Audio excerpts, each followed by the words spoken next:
टेन्मा अपने क्लासमेट्स के साथ अवेकनिंग सेरेमोनी में खड़ा है और सामने नॉर्दर्न कमांडर मेंडू इजुमी खड़ा है। ये वही बैंडा है जिसने ह्यूमैनिटी के सबसे तगड़े अवेकनर को ट्रेन किया है। बिल्कुल द्रोणाचार्य वाली वाइब आ रही है। इन बच्चों की सोई हुई शक्तियों को जगाने के लिए कमांडर साहब एक अवेकनिंग मोनोलिथ समन करते हैं। ये पत्थर ही अब इनका करियर सेट करेगा। बहुत सारे बच्चों ने ट्राई किया पर सबकी किस्मत फूटी हुई थी। किसी का भी लेवल अप नहीं हुआ, सब एवरेज ही रह गए। पर आयरनी देखो भाई, वो जो मोटा सा बुली सांड था, सिर्फ उसकी पावर्स ही जाग गईं। किस्मत भी साला गधों पर मेहरबान होती है। पर अपना टेन्मा भी कम नहीं था। उसने उस मोटे को साइड में ढकेला और पूरे स्वैग के साथ पत्थर को छुआ। आंखों में ऐसी आग थी जैसे बोर्ड एग्जाम्स का टॉपर हो। उसी वक्त कमांडर को टेन्मा के पीछे एक खूंखार गॉड ऑफ डिस्ट्रक्शन दिखा। भाई का स्पिरिट एनिमल ही साला तबाही का देवता है। पत्थर में से एक बड़ा सा ब्लू लोटस निकला और टेन्मा को एक हिडन स्किल मिली, ओवरमाइमसिस। ये बिल्कुल जेजेके के मेहरागा जैसी पावर है। किसी भी अटैक को सहो और फिर उसका तोड़ निकाल लो। वो मोटा जलकर राख हो गया और उसने टेन्मा पर अटैक किया, पर अपना भाई बिजली की रफ्तार से उसके पीछे खड़ा हो गया। मोटे की ऐसी फटी कि उसने पैंट में ही कर दिया। टेन्मा ने थंडरवेव स्किल सीख ली और एक मिनी डोमेन बना दिया। लोग बोलने लगे कि ये लड़का नहीं, साक्षात हैवान है। पर तभी कहानी में ट्विस्ट आया। आसमान से एक विशाल मोनोलिथ गिरा और सीधा इंस्टीट्यूट की छत फाड़ दी। सब हक्के बक्के रह गए। भले ही वहां नॉर्दर्न कमांडर खड़ा था, पर मामला इतना सीरियस था कि सबकी हालत खराब होने वाली थी। उस पत्थर के गिरने का मतलब था कि कोई बहुत ही खतरनाक बीस्ट आने वाला है। इसलिए सब अपनी जान बचाकर ऐसे भागे जैसे स्कूल की छुट्टी हुई हो। पर अपना भाई, वो तो गुस्से में पागल था। उसने कहा, तुम सब हटो, इसे तो मैं अकेला संभालूंगा। भाई ने अपनी बाहें चढ़ा ली और मैदान में उतर गया। उसे खुशी हो रही थी कि उसे वही राक्षस मिला जिसने उसकी मां को मारा था। आज तो हिसाब चुकता होगा भाई, आज मजा आएगा। सोचो, वो ये सब एक जलते हुए स्केलेटन सोल्जर के सामने बोल रहा है जो दिखने में कतई खतरनाक है। नई पावर्स मिलते ही भाई के मन में आया कि क्यों ना इस स्केलेटन की हड्डी पसली एक करके अपनी ताकत चेक की जाए। थंडरवेव यूज करके वो बिजली की फुर्ती से आगे बढ़ा और सीधा उस स्केलेटन के सामने खड़ा हो गया। राक्षस ने हमला किया, पर टेन्मा इतना तेज था कि उसने चकमा देकर एक ऐसा मुक्का जड़ा कि स्केलेटन का बैलेंस बिगड़ गया। भाई अब किसी और को मरते हुए नहीं देख सकता था। सिर्फ एक मुक्के में उस चीज को जमीन चटा दी। उसके क्लासमेट्स तो ऐसे देख रहे थे जैसे चमत्कार हो गया हो। टेन्मा की ऐसी पावर देखकर सबको लगा कि अब भागने की क्या जरूरत है, जब अपना भाई ही बाहुबली बन गया है। जो कल तक फट्टू समझा जाता था, वो अब लेवल 8 के बीस्ट को मूली गाजर की तरह काट रहा है। सुपरवाइजर भी हैरान था क्योंकि टेन्मा लेवल 0 होकर भी लेवल 100 वाली तबाही मचा रहा था। फिर भी इस स्केलेटन को हराना नामुमकिन था क्योंकि उसके पास दो कतई जहर पावर्स थीं। पहली तो उसकी डिफेंस बहुत तगड़ी थी और दूसरी पावर अब शुरू हुई है, बोनफायर। ये नीली आग की ऐसी दीवार है जो छूते ही राख कर दे। दोस्त डरे हुए थे, पर वो मोटा सांड बुली खुश हो रहा था कि अब टेन्मा का काम तमाम हो जाएगा। कतई गंदा आदमी है भाई। लग रहा था कि सब खत्म हो गया, पर भाई ये तो बस ट्रेलर था, पिक्चर अभी बाकी है मेरे दोस्त। काकाशी की तरह टेन्मा ने अपने दिमाग में उस पावर को एनालाइज करना शुरू कर दिया, बिल्कुल कॉपी निंजा वाली स्टाइल में। उसने नोटिस किया कि जितनी मार उसे पड़ रही है, उसका दिमाग उतनी ही तेजी से काउंटर ढूंढ रहा है। मार खाके और मजबूत हो रहा है छोरा। वहां की इंस्ट्रक्टर की तो आंखें फटी की फटी रह गईं, क्योंकि लेवल 10 वाले भी इस आग के सामने टिक नहीं पाते। सच तो यह है कि टेन्मा की खाल जल रही थी, हड्डियां दिखने लगी थीं, पर भाई का स्वैग देखो। उसने हार नहीं मानी, बस खड़ा रहा निडर होकर। उसे अपनी मां की याद आ रही थी जो इसी आग में जली थी। सुपरवाइजर को समझ आया कि टेन्मा ने अभी तक अपनी असली पावर दिखाई ही नहीं है। वो बिल्कुल ब्रेकिंग बैड के गस फ्रिंग जैसा लग रहा था, आधा जला हुआ पर कतई खतरनाक। भाई सच बता रहा हूं, ये सीन इतना भयंकर था कि रोंगटे खड़े हो गए। उसके क्लासमेट्स को अब पछतावा हो रहा था कि उन्होंने टेन्मा को हमेशा फट्टू क्यों समझा। तभी वो ब्लू लोटस फिर से चमका, मतलब अब कोई बड़ा चमत्कार होने वाला था। अधमरी हालत में भी टेन्मा ने ब्लैक आइस वॉल स्किल सीख ली। अब वो अपने शरीर पर बर्फ की ऐसी परत जमा सकता था जो आग को बेअसर कर दे। जैसे ही स्किल मिली, सिस्टम ने उसे पूरा हील कर दिया। अब वो उस नीली आग से नहीं मरेगा, बिल्कुल इटाची की एमेटरासु जैसी आग को मात दे दी। टेन्मा समझ गया कि एक बार में ये नहीं मरेगा, पर अब उसकी पावर बढ़ चुकी थी। अब तो खेल पलट गया है। लोटस की पंखुड़ियों ने उसे घेर लिया और वो बिल्कुल तंदुरुस्त हो गया। क्लासमेट्स चिल्लाने लगे, भाई बिल्कुल गोजो की तरह सुकुना के डोमेन में सर्वाइव कर रहा है। टीचर भी हैरान थी कि ये लड़का बिजली भी मार रहा है और खुद को हील भी कर रहा है। ये तो मल्टी टैलेंट हो गया भाई। एक बात तो पक्की है, ये लड़का अलग ही मिट्टी का बना है, कतई अजूबा है ये। उसकी हीलिंग देखकर सब सोचने लगे कि क्या ये अपना दिमाग भी वापस उगा सकता है, कतई वुल्वरीन वाली वाइब्स। खैर, स्केलेटन को बहुत गुस्सा आया और उसने फिर से नीली आग की लहर छोड़ दी, पर इस बार टेन्मा ने अपने शरीर पर लोहे जैसी मजबूत बर्फ की चादर चढ़ा ली। वो आग भी उस बर्फ को नहीं पिघला पाई। अब टेन्मा को आग से घंटा फर्क नहीं पड़ता। आग को चीरते हुए वो तबाही के देवता की तरह आगे बढ़ा। वार को बचाते हुए उसने अपनी बर्फ की पावर से हाथ में एक विशाल तलवार बना ली। भाई बिल्कुल फाइनल बॉस लग रहा है, और अभी तो कहानी शुरू ही हुई है। उस विशाल तलवार से टेन्मा ने स्केलेटन को ऐसे काटा जैसे किटकैट का टुकड़ा हो। देखने वाले सब दंग रह गए। उसकी रफ्तार और ताकत देखकर सबकी बोलती बंद हो गई। वो इतनी तेज मूव कर रहा था कि आंखों से दिख ही नहीं रहा था, बिल्कुल इनविजिबल। लड़ाई खत्म होते ही बर्फ का कवच हट गया। तेनमा ने दिखा दिया कि उसके पास अटैक और डिफेंस दोनों का तगड़ा कॉम्बो है। लड़ाई के बाद उसके दोस्त दौड़ कर आए। रुकी ने तो उसे गले ही लगा लिया।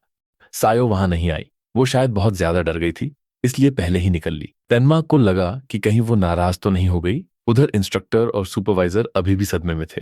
एक नए लड़के ने उस राक्षस को मार गिराया जिसे लेवल 100 वाले भी नहीं मार पाते। क्या सीन है भाई। चोहा को सफाई का काम दिया गया और प्रिंसिपल को संदेश भेजा गया कि ये जीनियस अब हमारे साथ आएगा।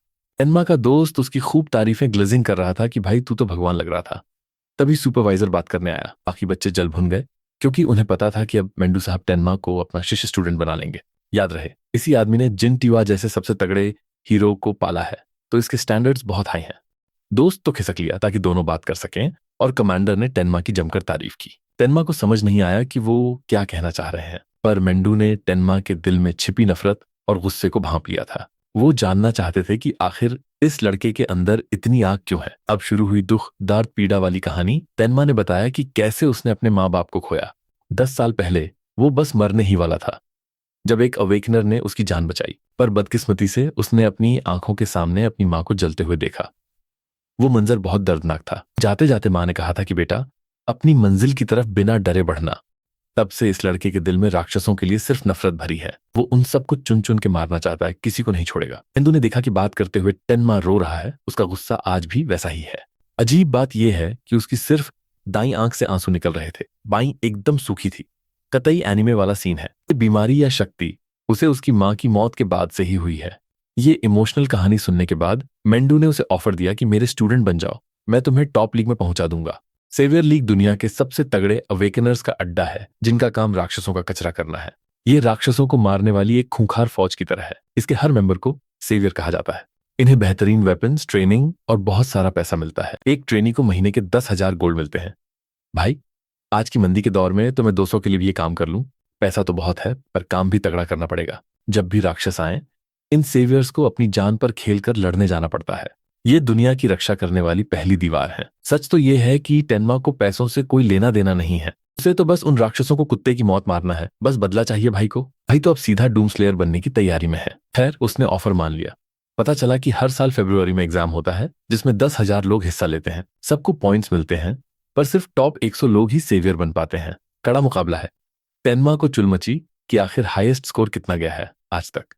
मेंदू ने बताया कि रिकॉर्ड 1,5,0,0,0 पॉइंट्स का है, जो जिन टीवा ने बनाया था।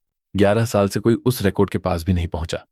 50 पॉइंट्स ले आओ तो भी तुम टॉपर बन जाओगे। टेन्मा उस बंदे की बहुत इज्जत करता है, क्योंकि वो इंसानियत का सबसे बड़ा रक्षक है। पर मेंडू ने कहा, बेटा, जिन टीवा से अपनी तुलना मत करो। वो अलग ही लेवल का खिलाड़ी है। पर टेन्मा में तो ब्लू लॉक वाले इजाजी का ईगो भरा है। उसने बोल दिया कि मैं ये रिकॉर्ड तोड़ दूंगा। मेंडू तो सुनकर ही दंग रह गया। मेंडू को जिन की याद आ गई, जिसने कहा था कि एक दिन कोई न कोई उससे भी आगे निकलेगा। ऐसा लग रहा है जैसे नया सूरज निकल आया है। इस लड़के में वो बात तो है भाई। अगले सीन में वो उन पत्थर के स्मारकों मॉन्यूमेंट्स के पास पहुंचे, जो दूसरी दुनिया का रास्ता है। सिर्फ राक्षसों को मारना काफी नहीं है, इन रास्तों को भी बंद करना होगा, वरना ये राक्षस निकलते ही रहेंगे। ये बिल्डिंग खास तौर पर इन रास्तों को कैद करने के लिए बनाई गई है, ताकि कोई राक्षस बाहर न निकल सके। इन्हें नए सेवियर्स की ट्रेनिंग के लिए इस्तेमाल किया जाता है। लीग की भाषा में इसे स्टेज कहते हैं, और इसके अंदर के राक्षस कतई बेकाबू होते हैं। यही वजह है कि नए खिलाड़ी यहाँ गाजर मूली की तरह कट जाते हैं, इसीलिए इसे रूकीज का कब्रिस्तान कहते हैं। जिन टीवा ने यह स्टेज 3 मिनट में पार किया था। मेंडू चाहता है कि टेन्मा ये काम 3 मिनट से भी कम में कर दे, तभी मेंडू उसे अपना असली चेला मानेगा। अगले सीन में मेंडू उस नए लड़के टेन्मा के साथ टहल रहा है, जिसकी चर्चा पूरे मोहल्ले में हो रही है। लोग टेन्मा की तुलना जिन टीवा से करने लगे हैं। सबको हैरानी हो रही है कि ये मेंडू के साथ कंधे से कंधा मिलाकर कैसे चल रहा है। टेन्मा ने देखा कि इस स्टेज का डिजास्टर लेवल 10 है, मतलब उस स्केलेटन से भी 2 कदम आगे। अब आएगा असली मजा। सबके चेहरे देखकर टेन्मा सोचने लगा कि क्या यहाँ सब के सब कच्चा खिलाड़ी हैं क्या, जो इतना डर रहे हैं। वो रिसेप्शन वाली मैडम के पास गया और बोला कि मुझे स्टेज के अंदर जाना है। उन्होंने पूछा कि तुम्हारी पार्टी टीम कहाँ है? टेन्मा बोला, मैं अकेला ही काफी हूं। सन्नाटा छा गया भाई। रिसेप्शनिस्ट को लगा कि ये लड़का उसे लाइन मार रहा है। भाई का रिस्क तो माइनस में चला गया। यहां तेन्मा को समझ नहीं आ रहा था कि हुआ क्या, पर लोग उसका मजाक उड़ाने लगे कि बड़ा आया बाहुबली बनने। उसने फिर से क्लियर किया कि भाई मुझे आप में कोई इंटरेस्ट नहीं है, मुझे बस राक्षसों को मारना है। वो मैडम तो खुद को परी समझ रही थी। उन्हें लगा कि लड़का शर्म के मारे बहाने बना रहा है। वो उसे अपना नंबर देने को तैयार हो गई ताकि ये बेवकूफ अंदर जाकर अपनी जान न गंवा दे। तन्मा को गुस्सा आ गया। उसने बोला, तीसरी बार नहीं बोलूंगा, मुझे आपसे कोई मतलब नहीं है, मुझे बस मेरा काम करने दो। कतई बेइज्जती कर दी भाई। वो डर गई और उसने उसे जाने दिया, पर बोल दिया कि मरोगे तो मेरी जिम्मेदारी नहीं है। तन्मा ने ब्रेसलेट पहना और चिढ़ते हुए अंदर की तरफ निकल गया। आसपास के सिम्स बोल रहे थे कि क्या बेवकूफ लड़का है, नंबर मिल रहा था पर भाई को हीरो बनना है। सच तो यह है कि लेवल 10 में जाने वाला नया लड़का अपनी मौत को खुद दावत दे रहा है। इतना फर्क है ताकत में। हेटर्स तो बुराई कर रहे थे, पर कुछ लोग देखना चाहते थे कि भाई के पास क्या जादू है। दिक्कत यह है कि वो अभी भी लेवल 0 है, तो सबकी नजर में वो बस एक लाश है। तन्मा ने अपना आईडी स्कैन किया और पहुंच गया दूसरी दुनिया में। सारा कागजी काम खत्म। अब भाई कसरत कर रहा है लड़ने के लिए। टाइमर शुरू हो गया। 3 मिनट का समय है, करो या मरो। वो खूंखार तरीके से आगे बढ़ा। जगह बहुत बड़ी थी भाई, एकदम विशाल। पहला राक्षस मिला, लेवल 4 का कदामा, जो दिखने में कतई बदसूरत कुत्ता लग रहा था। भाई ने एक ही झटके में उसका काम तमाम कर दिया। उसकी बर्फ वाली पावर याद है ना? वो जब चाहे कुल्हाड़ी या तलवार बना सकता है। एक को मारा तो बाकी सब आ गए। साले डरावने पोकेमोन लग रहे थे। बाहर आगिया अपने बाप से लड़ रही थी कि इतने नए लड़के को वहां क्यों भेजा। आसान स्टेजेस भी तो थे, पर टेन्मा को सीधा सबसे मुश्किल वाले में डाल दिया। वो बस ये देखना चाहता है कि क्या टेन्मा वाकई जिन टीवा से आगे निकल सकता है। अगिहा को लगता है कि जिन जैसा कोई नहीं हो सकता, पर उसके बाप को कुछ और ही लग रहा था। जिन वैसे तो शरीफ लगता था, पर जब उसने उसे लेवल 97 के राक्षस को मारते देखा तो उसकी बोलती बंद हो गई। उसकी आंखें एकदम ठंडी और कातिलाना थीं, बिल्कुल किसी देवता की तरह। ऐसा लगता था जैसे वो इंसानियत से ऊपर उठकर भगवान बन गया हो। मेंडू बोला कि टेन्मा में भी वही बात है, बस उसे तराशने में थोड़ा वक्त लगेगा। जिन इंसानियत का देवता है, पर टेन्मा एक गुस्से वाला शैतान। दोनों एक दूसरे के कतई ऑपोजिट हैं। स्टेज के अंदर टेन्मा ने उन सब राक्षसों की चटनी बना दी। दिक्कत यह है कि उसकी पावर इन फट्टू राक्षसों को भाव ही नहीं दे रही थी। स्कैन करने लायक कुछ था ही नहीं। अचानक टेन्मा को लगा कि पीछे कोई खड़ा है और उसने झट से तलवार चला दी। हैरानी की बात यह है कि वो भी बड़े प्यार से मर गया। टेन्मा सोचने लगा कि क्या लेवल 10 के राक्षस इतने फट्टू होते हैं? पर ऐसा होता तो इसे कब्रिस्तान क्यों कहते? पक्का कोई गड़बड़ है भाई। और वो एकदम सही था। सिस्टम ने पकड़ा एक B rank skill, self regeneration, खुद को ठीक करना। अब एनालिसिस शुरू हुआ। तेन्मा ने सोचा नहीं था कि वो मरा हुआ राक्षस फिर से खड़ा हो जाएगा और बेलो वाइन्स से हमला कर देगा। कटने के बाद भी वो साला फिर से जुड़ गया। कतई चीटिंग है ये तो। लेवल 10 का राक्षस है भाई, इतनी आसानी से थोड़े ही मरेगा। तेन्मा ने ब्लैक आइस वॉल एक्टिवेट की और अपने हाथों पर बर्फीले नुकीले कांटे बना लिए। उसका प्लान था कि इसे इतना मारो कि ये खुद को ठीक ही न कर पाए। वो तलवारों से उसे काटता रहा और साथ ही साथ उसका दिमाग काउंटर ढूंढता रहा। उसने राक्षस का सिर 2 टुकड़ों में काट दिया, पर साला फिर भी नहीं मरा। तेन्मा को तो उसे काटने में बड़ा मजा आ रहा था। राक्षस वो नहीं, तेन्मा खुद एक राक्षस लग रहा था जो उसे टुकड़े टुकड़े करना चाहता था। उसने उसे इतने घाव दिए जैसे साला सुकुना का डोमेन एक्सपेंशन चल रहा हो। राक्षस के चिथड़े उड़ गए। शुक्र है लड़ाई खत्म हुई, क्योंकि टेन्मा का मैना एनर्जी खत्म होने वाला था। पर भाई ट्विस्ट देखो, वो छोटे छोटे टुकड़ों से भी वापस जिंदा हो गया, बिल्कुल ड्रैगन बॉल के सेल जैसा। तेन्मा की तो खिसक गई। वो हमलों से बच रहा था और सोच रहा था कि ये कैसा ढीठ राक्षस है। पर एक अच्छी बात थी, वो जितनी बार जुड़ता, तेन्मा का दिमाग उतनी ही तेजी से उसकी कमजोरी ढूंढ लेता। पर लड़ाई अब उसके हाथ से निकल रही है। हालत यह है कि भाई माना बचाने के लिए ब्लैक आइस यूज ही नहीं कर रहा। यहाँ स्मार्ट प्ले यही है कि स्पीड का यूज करो और एनालिसिस कंप्लीट होने का वेट करो। पर असली पंगा यह है कि भाई के पास टाइम भी खत्म होता जा रहा है। भाड़ में जाए सब बोलकर उसने आखिरी स्लैश मारने के लिए थंडर वेव और ब्लैक आइस वॉल दोनों एक्टिवेट कर दिए।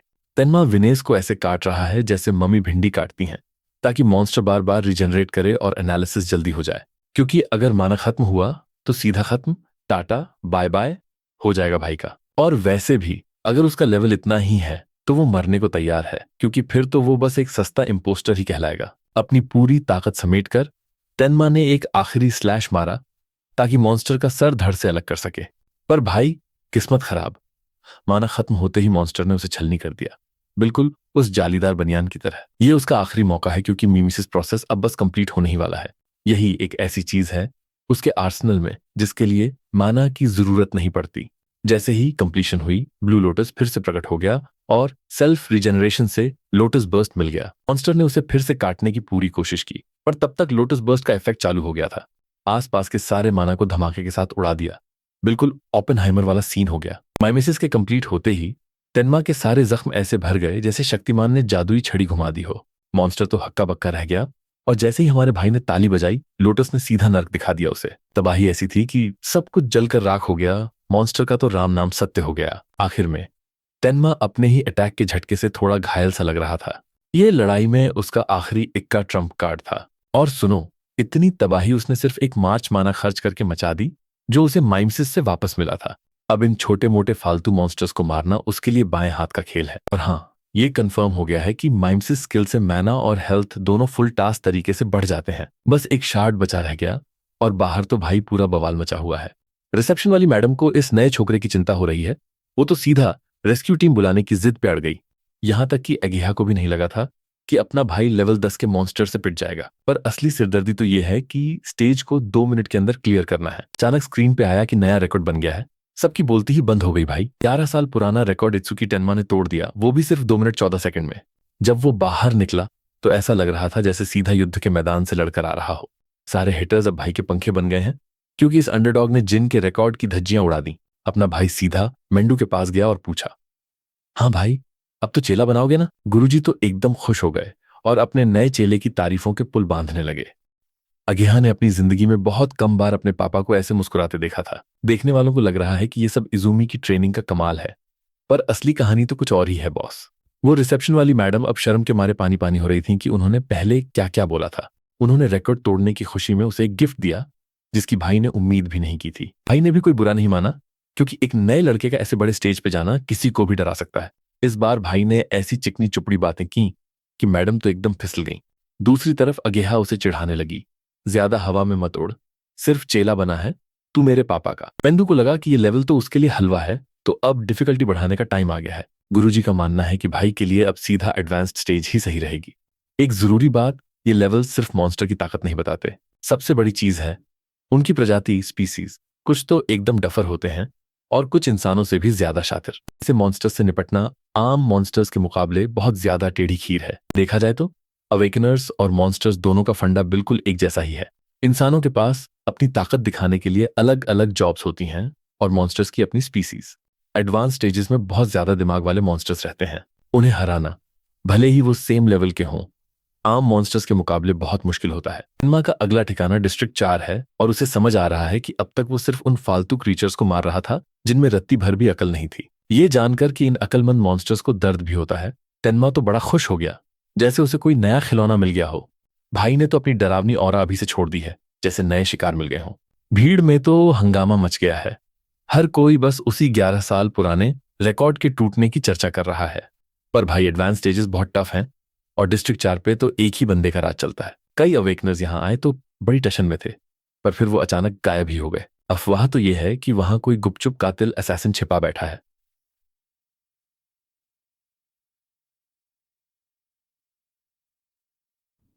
एक बेवकूफ ने रेजी किनोशिता का नाम ले लिया तो दूसरा उसे चुप कराने लगा ताकि फालतू बोलने के चक्कर में मारा न जाए। पता चला कि रेजी जिले के बड़े साहब का बेटा है, पूरा नेपो बेबी है जिसे अपनी सेवा करवाने का बड़ा शौक है। डिस्ट्रिक्ट 4 के सारे स्टेजेस उसके बाप की जागीर हैं और वेट करना तो बस नए लड़कों का काम है। जैसे ही उसने पेटी चेस्ट बॉक्स खोली, उसे वैसा ही पत्थर मिला जैसा उसे पहले स्टेज पे मिला था। वेंडू भी हैरान था कि मॉन्स्टर को मारते ही उसे ये चीज मिल गई। इन दोनों पत्थरों में बड़ा फर्क है। एक हरा दिख रहा है जिसे देखकर अगेहा के होश उड़ गए क्योंकि ये बड़े काम की चीज है। तेनमा जानना चाहता था कि ये कर्मा स्टोन क्या बला है, तो पता चला कि ये असल में एक एक्सपीरियंस स्टोन है। मॉन्स्टर्स या अवेकनर्स को मारने से कारमा मिलता है जिसे हम एक्सपीरियंस पॉइंट्स भी कह सकते हैं। यही चीज आगे जाकर तुम्हारा लेवल बढ़ाती है। तो ये कारमा स्टोन वो चीज है जिसमें पहले से कारमा भरा होता है और इसे सोखने से लेवल एकदम से बढ़ जाता है। सबसे अजीब बात तो ये है कि ये पत्थर अपने आप स्टेज के अंदर कैसे बन गया। गुरुजी ने कहा कि ये सब जरूर तेनमा के गिफ्ट का असर है। ये सुनकर दोनों के कान खड़े हो गए। वैसे तो जीतने वाला सारा कारमा सोख लेता है, पर तेनमा का लेवल नहीं बढ़ा, मतलब वो उसे सोख ही नहीं पा रहा था। मेंडू की थियरी ये है कि अब तक टेनमा जो भी मॉन्स्टर्स मार रहा था उसका सारा कार्मा आस-पास के लोग चट कर जा रहे थे, पर यहाँ स्टेज में कोई और था नहीं और टेनमा खुद तो उसे सोख नहीं सकता था, इसलिए वो सारा कार्मा पत्थर बन गया। अगेहा को टेंशन है कि अपना भाई तो अटक गया क्योंकि उसका लेवल ही नहीं बढ़ रहा। उसके पापा ने उसे रोक दिया कि भाई के स्किल के बारे में ज्यादा पूछताछ मत कर, ये सब टॉप सीक्रेट होना चाहिए। खैर, मेंडू ने सलाह दी कि अगर ये तेरे काम का नहीं है तो इसे बाजार में बेच दे। उसे अब पांचों महाद्वीपों के बड़े लीडर्स के साथ एक मीटिंग के लिए निकलना है, तब तक उसकी बेटी टेनमा का ख्याल रखेगी। पर जाने से पहले वो कुछ जरूरी बातें बताकर गया। टेनमा को बोला गया कि वो किसी को न बताए कि वो किसका चेला है और अपने गिफ्ट के बारे में भी मुंह बंद रखे। तीसरी बात, गुरुजी चाहते हैं कि उनके वापस आने तक वो कम से कम 6 एडवांस्ड स्टेजेस क्लियर कर ले। और आखिरी बात, टेनमा अपनी ताकत का जैसे चाहे इस्तेमाल कर सकता है क्योंकि ये उसकी अपनी है। नए खिलाड़ी ने बात मान ली और सीन सीधा नॉर्दर्न डिस्ट्रिक्ट की तरफ शिफ्ट हो गया। कुछ अवेकनर्स बड़े गुस्से में थे क्योंकि उनकी बारी होने के बावजूद उन्हें जगह नहीं मिल रही थी। रेजी किनोशिता के गुंडे वहां धाक जमाए बैठे थे और सबको कह रहे थे, चलो निकलो यहां से। वो अवेकनर्स भी कम नहीं थे। रेजी को अमीर बाप की बिगड़ी औलाद बोलने लगे और गिल्ड में रिपोर्ट करने की धमकी दी। पर भाई, उसने ज्यादा ही पंगा ले लिया क्योंकि अगले ही पल वो सीधा दीवार से जा टकराया। इस पहलवान पे बी रैंक के अर्थ स्पाइक से हमला हुआ, पर उसे खरोंच तक नहीं आई। उस बंदे का चेहरा पूरा मेटल का हो गया। हमला करने वाला हैरान था कि जो वार मॉन्स्टर्स को फाड़ देता है वो इस बंदे का कुछ नहीं बिगाड़ पाया। उस पहलवान ने उसके दोनों हाथ पकड़े और ऐसा सिर मारा कि भाई का सिस्टम हैंग हो गया। लेवल 7 और 8 के खिलाड़ी थे, पर रेजी के बॉडीगार्ड के आगे उनकी एक न चली। ये बंदा टेकरू ओगा है, जो रेजी के 4 सबसे खास गुंडों में से एक है। पूरा लेवल 12 का मेटल बेंडर। ये मेटल मैन सबको चेतावनी दे रहा है कि जिसने भी रेजी के खिलाफ आवाज उठाई उसका काम तमाम कर दिया जाएगा। वो तो उन्हें वहां से ले जाने भी नहीं दे रहा था, साला उन्हें और तड़पाना चाहता था। उसके दोस्तों ने बोला, भाई थोड़ा हाथ रोक, लोग देख रहे हैं, फालतू में पंगा हो जाएगा। अचानक कोई बिजली की रफ्तार से आया और एक बंदा सीधा उछलकर टेनमा की गोद में आ गिरा। सबको लगा कि टेनमा कोई फालतू का बंदा है जो अपनी मौत को बुलावा दे रहा है। यहां तक कि उस पहलवान ने भी उसे बेवकूफ बोला और आखिरी चेतावनी दी। पर टेनमा जानता था कि उसे स्टेज में जाना ही है और टेकरू बस रास्ते का एक रोड़ा है। अगेहा ऊपर रिपोर्ट कर रही है, पर अपना भाई तो गुरुजी की बात मानकर अपने तरीके से चीजें सुलझाने वाला है। उसने जख्मी बंदे को उसे पकड़ाया और उसकी ऑरा देखकर लग नहीं रहा था कि वो लेवल 0 का खिलाड़ी है। टेकेरू को यकीन नहीं हो रहा था कि ये लेवल 0 का कल का छोकरा उसके सामने खड़ा है। उसे अजीब सा प्रेशर फील हुआ। उसे लगा वो जीत जाएगा, पर टेनमा ने ऐसी रफ्तार दिखाई कि जब तक उसका मुक्का पहलवान के मुंह पे लगा सबकी बोलती बंद हो गई। शुक्र है कि टेकेरू ने सही टाइम पे खुद को मेटल बना लिया, वरना भाई का मुंह टूट जाता। अपने हाथों को मेटल से ढककर उसने भारी मुक्के बरसाए और बोला, स्पीड तो अच्छी है तेरी, पर जोर नहीं है। अपने भाई ने फुर्ती से वार बचाया। उसे पता था कि उसने सरप्राइज अटैक का इकलौता मौका गंवा दिया है। अब आखिरी रास्ता यही है कि थंडर वेव को और बूस्ट करे और पीछे पीछे मेटलाइजेशन स्किल को एक्टिवेट कर ले। मेटलाइजेशन इतनी खतरनाक स्किल है कि माइमसिस अपना काम शुरू कर देगा। अब भाई को सीरियस होना पड़ेगा। तेनमा को समझ आ गया कि आम वार से कुछ नहीं होगा, उसे तो पहलवान के कमजोर हिस्सों फ्लैश पे वार करना होगा। उसने मुंह पे जोरदार किक मारी, पर टेकरू ने उसे रोक लिया और फिर से उसकी कम ताकत का मजाक उड़ाने लगा। पर यह तो अपने भाई की चाल थी। वो उसे अपनी झूठी रफ्तार दिखा रहा था ताकि थंडरवेव को और ज्यादा अपग्रेड कर सके। जब बिजली लाइटनिंग का इस्तेमाल हुआ तो टेकरू के होश फाख्ता हो गए। इस बार भाई ने ऐसी रफ्तार पकड़ी कि दर्जनों मुक्के बरसा दिए और हर एक मुक्का सीधा निशाने पे लगा। पीछे एनालिसिस चल रहा है और देखने वालों को अब समझ आ रहा है कि इस नए लड़के के पास तो ढेरों स्किल्स हैं। टेकरू को संभलने का मौका ही नहीं मिल रहा। वो बस यही सोच रहा है कि इस कल के बच्चे के पास इतनी रफ्तार आई कहां से। इतने मुक्के पड़ रहे हैं कि वो चिल्लाकर अपने साथियों को मदद के लिए भी नहीं बुला पा रहा। पहलवान की तो हालत टाइट हो गई है। अब वो अपना आखिरी दांव चलने वाला है। और भाई उसका इक्का क्या है, अपनी कमीज फाड़कर अपनी बॉडी दिखाना। मजाक छोड़ो, भाई तो एकदम चमचमाता हुआ लोहे का पुतला बन गया है। ये पहली बार है कि कोई उसे इस हद तक ले आया कि उसे ये स्किल यूज करनी पड़ी। उसकी बॉडी को 50 डिफेंस बूस्ट मिला है और अगर वो खड़ा रहे तो 50 और। भाई पूरा एम्बुजा सीमेंट बन गया है। और हाँ, अब तो हम कह ही सकते हैं कि भाई के गुर्दे भी टाइटेनियम के बने हैं। खैर, टेकेरू को अपनी इस ताकत पे बड़ा नाज है और वो इस नए लड़के को दर्दनाक मौत देना चाहता है। लेवल 12 से भी ज्यादा का डिफेंस देखकर लोग सोच रहे हैं कि क्या कोई इसे तोड़ भी पाएगा। पर बस 2 मिनट रुको, सारा खेल पलट जाएगा क्योंकि एनालिसिस खत्म होने ही वाला है। हमारे भाई ने साढ़ बोल दिया कि उसने सारा पैसा, मेरा मतलब है पॉइंट्स, डिफेंस में लगा दिए और माना को भूल गया। टेकेरू अंदर से डर गया। टेनमा ने बोला कि वो उसे थकाएगा नहीं बल्कि एक झटके में खत्म करेगा। ब्लू लोटस खिला और सब देखते रह गए। किसी को अंदाजा नहीं था कि ये सुंदर सा फूल इस लोहे के बंदे का क्या हाल करेगा।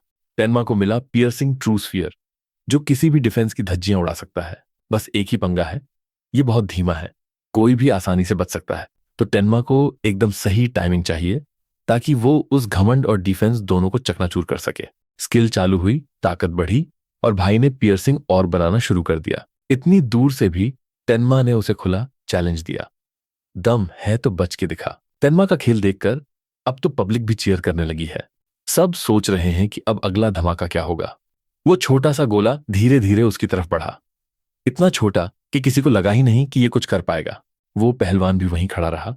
उसे लगा ये पिद्दी सा गोला उसका क्या बिगाड़ेगा। जैसे ही वो गोला उसके हाथ से टकराया, भाई का चेहरा देखने लायक था। उसने सीधा उसका हाथ उड़ा दिया, चारों तरफ बस खून ही खून। टेनमा ने तो पहले ही बोला था कि हट जा। उसने तो रहम खाकर सिर्फ हाथ पे मारा, वरना वो तो सीधा ऊपर पहुंचा सकता था। टकेरू दर्द से चिल्ला रहा था और टेनमा ने उसके चमचों से कहा, चलो ले जाओ इसे अस्पताल। उसे उठाकर ले गए। चलो आज का दिन तो बच गया, पर ये कोई कार्टून नेटवर्क वाला शो नहीं है भाई। टेनमा अब भीड़ का हीरो बन गया है। लोग तो उसके साथ टीम बनाने के लिए मरे जा रहे हैं। हालत यह है कि लोग आपस में ही भिड़ रहे हैं, बस उसके साथ रहने के लिए। पर भाई को कोई फर्क नहीं पड़ता। वो तो अपनी नई स्किल के मजे ले रहा है, जिसने इतने बड़े पहलवान को ढेर कर दिया। इस ओर्ब की एक और खासियत है, ये जितना ज्यादा ऊंचे डिफेंस वालों को मारेगा, इसकी रफ्तार उतनी ही बढ़ती जाएगी। 2 कार्टूनों ने उसे अपनी टीम में लेने की मिन्नतें की, पर उसने साड़ मना कर दिया। अकेला ही काफी हूं मैं। भीड़ फिर से वही पुराना राग अलापने लगी। एक पहलवान को क्या हरा दिया, खुद को शक्तिमान समझ रहा है, एडवांस स्टेज अकेले जाएगा।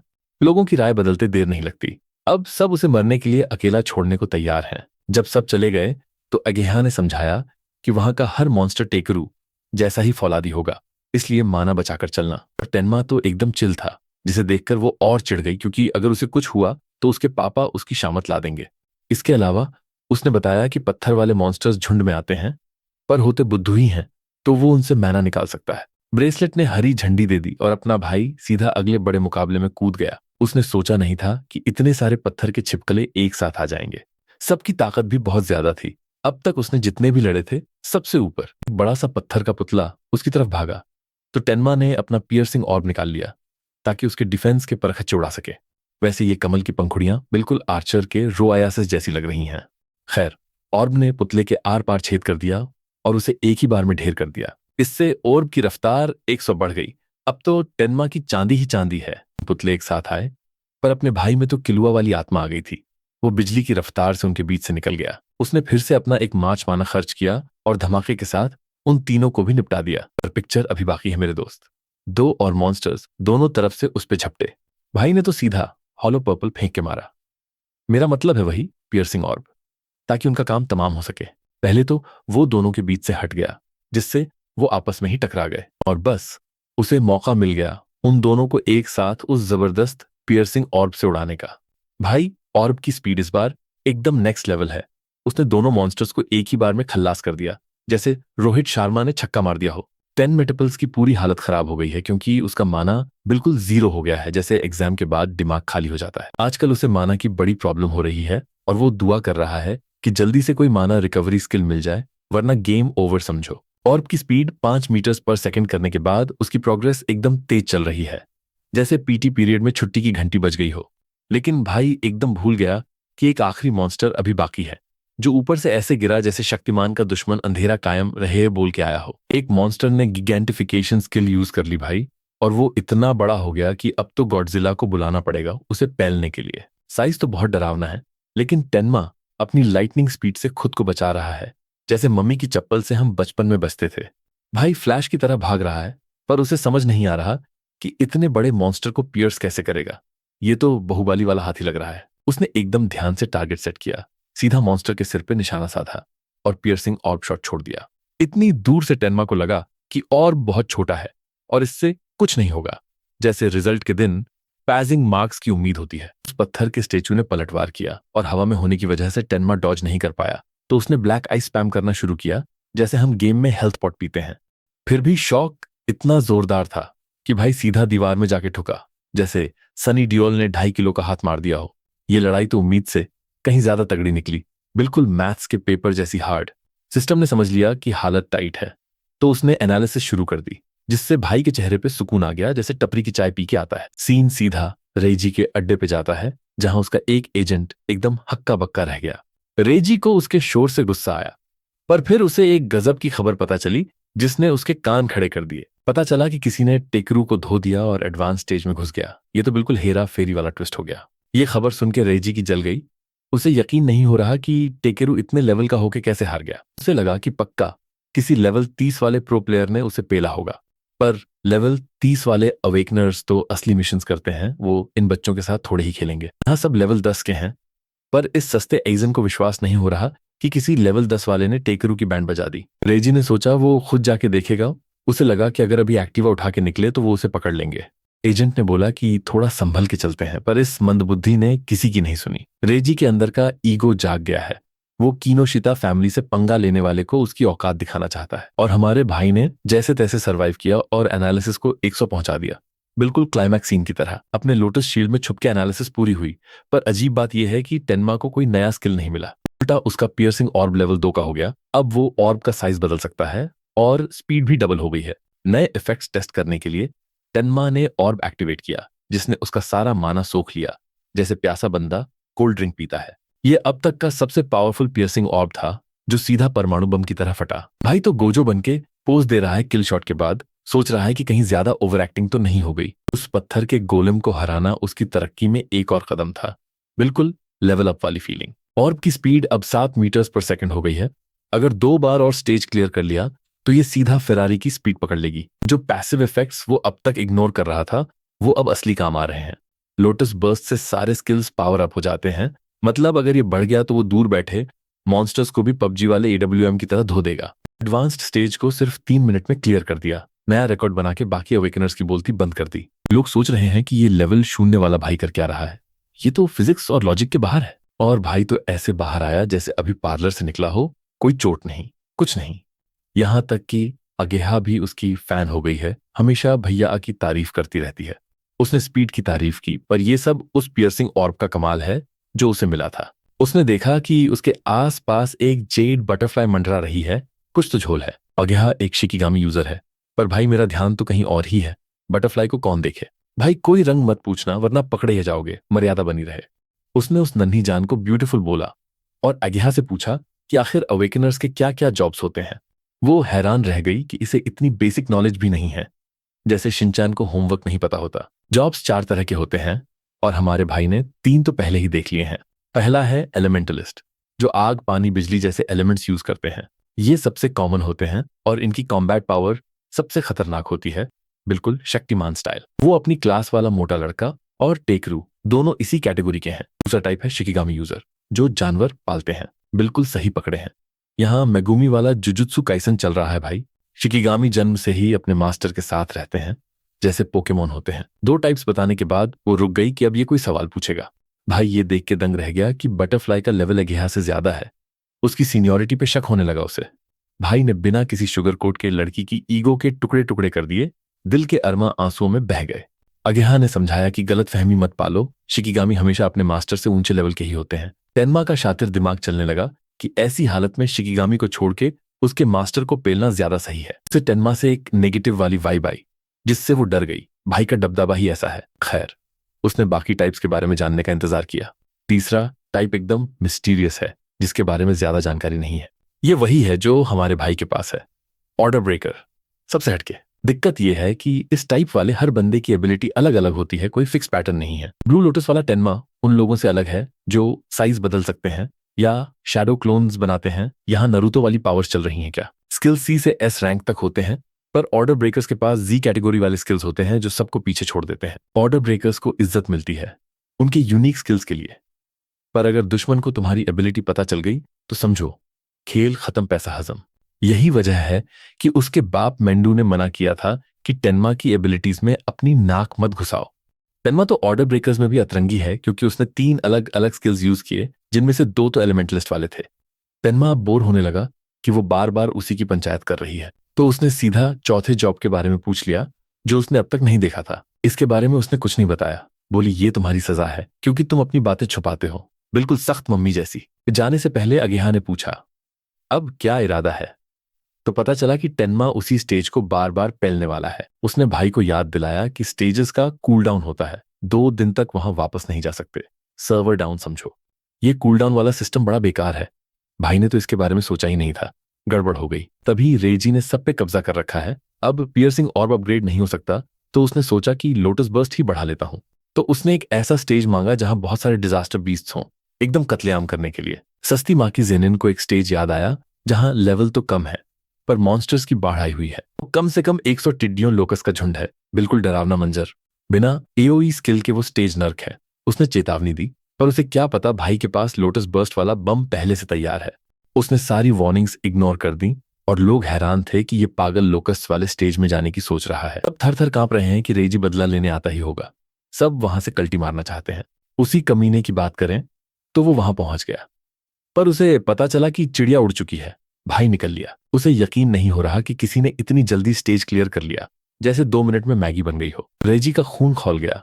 उसे लगा कि कोई जानबूझ के उसकी लेव रहा है और उसे चिढ़ा रहा है। उसने अपने चेलों को बोला कि मैना ट्रैक करो और हाउंड को सुपारी दो। उसे टेन्मा जिंदा चाहिए ताकि वो खुद उसे नर्क दिखा सके। भाई विलेनगिरी झाड़ रहा है। भाई को लग रहा है कि वो बहुत बड़ा गैंगस्टर है, पर असली हीरो तो कोई और है। दूसरी तरफ एक बेचारा अवेकनर अपनी आखिरी सांसें गिन रहा है, हालत खराब है। रेजी का चेला हाउंड उसका शिकार कर रहा है। उसने एस्केप जुट्सू भी लगाया, पर उस जंगली कुत्ते ने उसे ढूंढ ही लिया। उस जानवर ने उसे मुंह में दबा लिया और रेजी का दूसरा एजेंट उसे पैक करने आ गया। वो बंदा अभी भी जिंदा था और सोच रहा था कि इन्होंने उसे ढूंढा कैसे। लोकेशन लीक हो गई क्या? इस बंदे के कुत्ते की सूंघने की शक्ति बहुत जबरदस्त है, जैसे सीआईडी का दया हो। उसका नाम चार्ल्स द हाउंड है और वो रेजी के कहने पे सुपारी लेने आया है। बेचारा जान की भीख मांगता रहा, पर चार्ल्स ने अपने भेड़िए को उसे मटन बिरयानी बनाने के लिए छोड़ दिया। उसके मरने के बाद आखिरकार उनका लेवल अप हो गया। बड़ा डार्क सीन है भाई। चार्ल्स ने रिपोर्ट दी कि काम हो गया, पर उसे पता चला कि टेकरू की कुटाई हो गई है और वो अस्पताल पहुंच गया है। मामला गंभीर देख उसे रेजी के पास बुलाया गया। वो खुश था कि नया शिकार मिल गया। पार्टी शुरू। टेन्मा स्टेज पे पहुंचा और सोचने लगा कि यहाँ इतनी टिड्डियां क्यों हैं, जैसे फसल बर्बाद करने आई हों।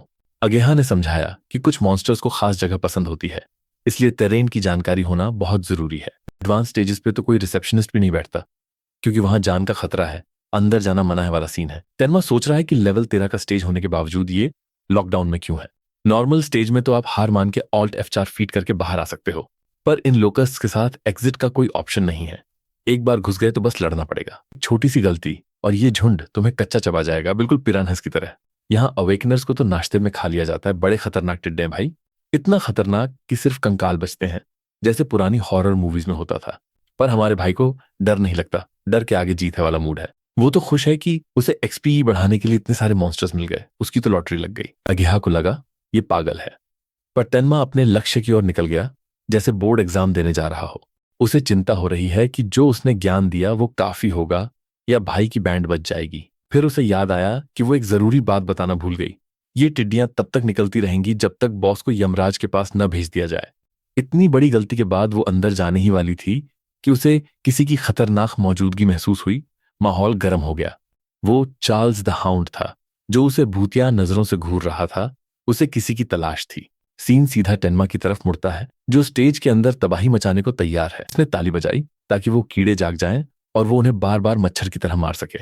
इनका लेवल तो टिल्लू है, सिर्फ 1, पर गिनती इतनी है कि फार्मिंग में मजा आ जाएगा। जब आसमान टिड्डियों से भर गया, तब टेन्मा ने लोटस बर्स्ट चला दिया, बिल्कुल दिवाली के पटाखे की तरह, और साथ ही ब्लैक आइस आर्मर से खुद को कवच में बंद कर लिया। उसका प्लान था कि इन्हें पास आने दो और जैसे ही ये घेर लें, धमाका कर दो, सरप्राइज हो जाएगा। टेन्मा ने सही टाइम पे लोटस बर्स्ट फोड़ा और सबका सुपड़ा साफ कर दिया। सब के सब ढेर हो गए और भाई का लोटस बर्स्ट लेवल 2 फीट पे पहुंच गया। तरक्की ही तरक्की। इसकी रेंज अब 10 मीटर्स हो गई है, पहले से सीधा डबल। टेन्मा ने सोचा कि इन कमजोर मॉन्स्टर्स को मारना तो हलवा है, माना भी खर्च नहीं होता। अगर ऐसे ही 10 बार और किया तो स्किल सीधा आसमान छुएगी। 1 0 0 0 का अपग्रेड। पर फिर उसे याद आया कि इसका भी कूल डाउन होगा। सारी खौशी धरी की धरी रह गई। मूड खराब हो गया। उसने अपनी ब्रेसलेट चेक की कि स्टेज क्लियर का मैसेज क्यों नहीं आया। क्या झोल है भाई। इसकी जगह उसे मैट्रियार्क्स विल स्किल महसूस हुआ, जिससे एनालिसिस चालू हो गई। जब उसने आसपास देखा तो मरे हुए कीड़े एक वॉर्टेक्स में खींचे जा रहे थे, जैसे ब्लैक होल हो। टेन्मा पीछे भागा और सोचने लगा कि क्या ये सब बॉस की चालाकी है।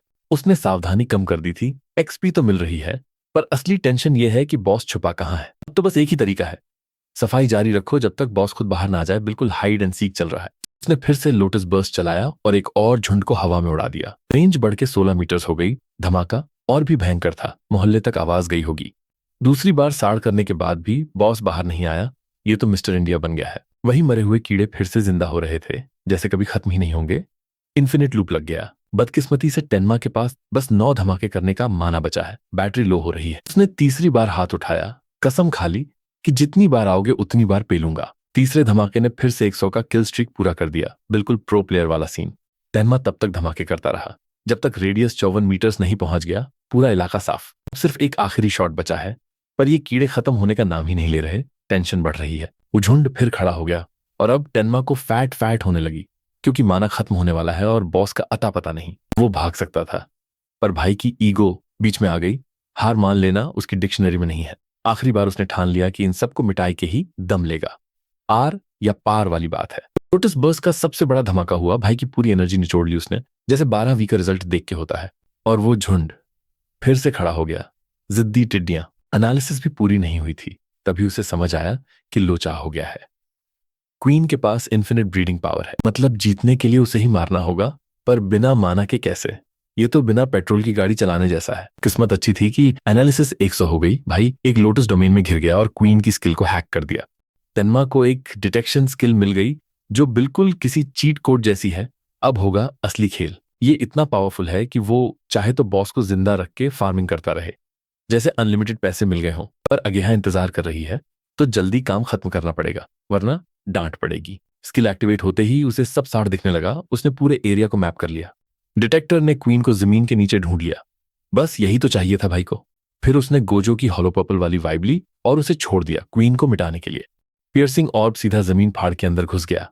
धिशूम! क्वीन को बाहर आना पड़ा और भाई ने उसे ऐसा बैकशॉट मारा कि उसकी कहानी ही खत्म हो गई। क्वीन के मरते ही सब तरफ अफरा तफरी मच गई, पर भाई ने सबको ऊपर पहुंचा दिया। एक आखिरी धमाके ने सबको साड़ कर दिया और रेंज 65 मीटर्स पहुंच गई, एकदम कड़क।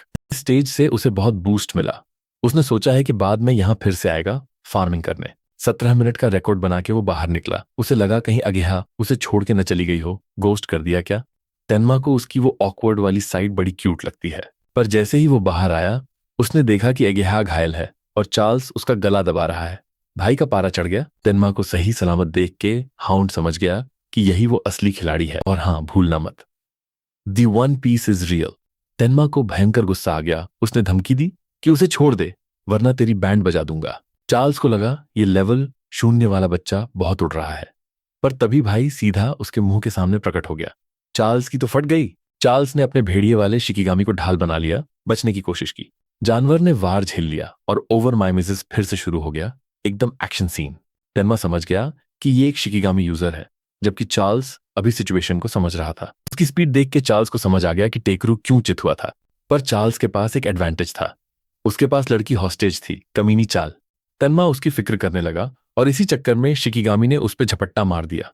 उस भेड़िए की पकड़ इतनी मजबूत है कि वो किसी का भी कचूमर निकाल दे, चाहे कितना भी आर्मर पहना हो। चार्ल्स हैरान रह गया जब उसने देखा कि टेन्मा ने ब्लैक आई स्पाइक्स निकाल के अपना हाथ बचा लिया। क्या दांव खेला। टेन्मा ने दूसरे हाथ से एक खतरनाक शॉट तैयार कर लिया। अब मरेगा कुत्ता। उस पियर्सिंग स्फीयर ने शिकिगामी को एक बार में खत्म कर दिया। बिल्कुल खल्लास।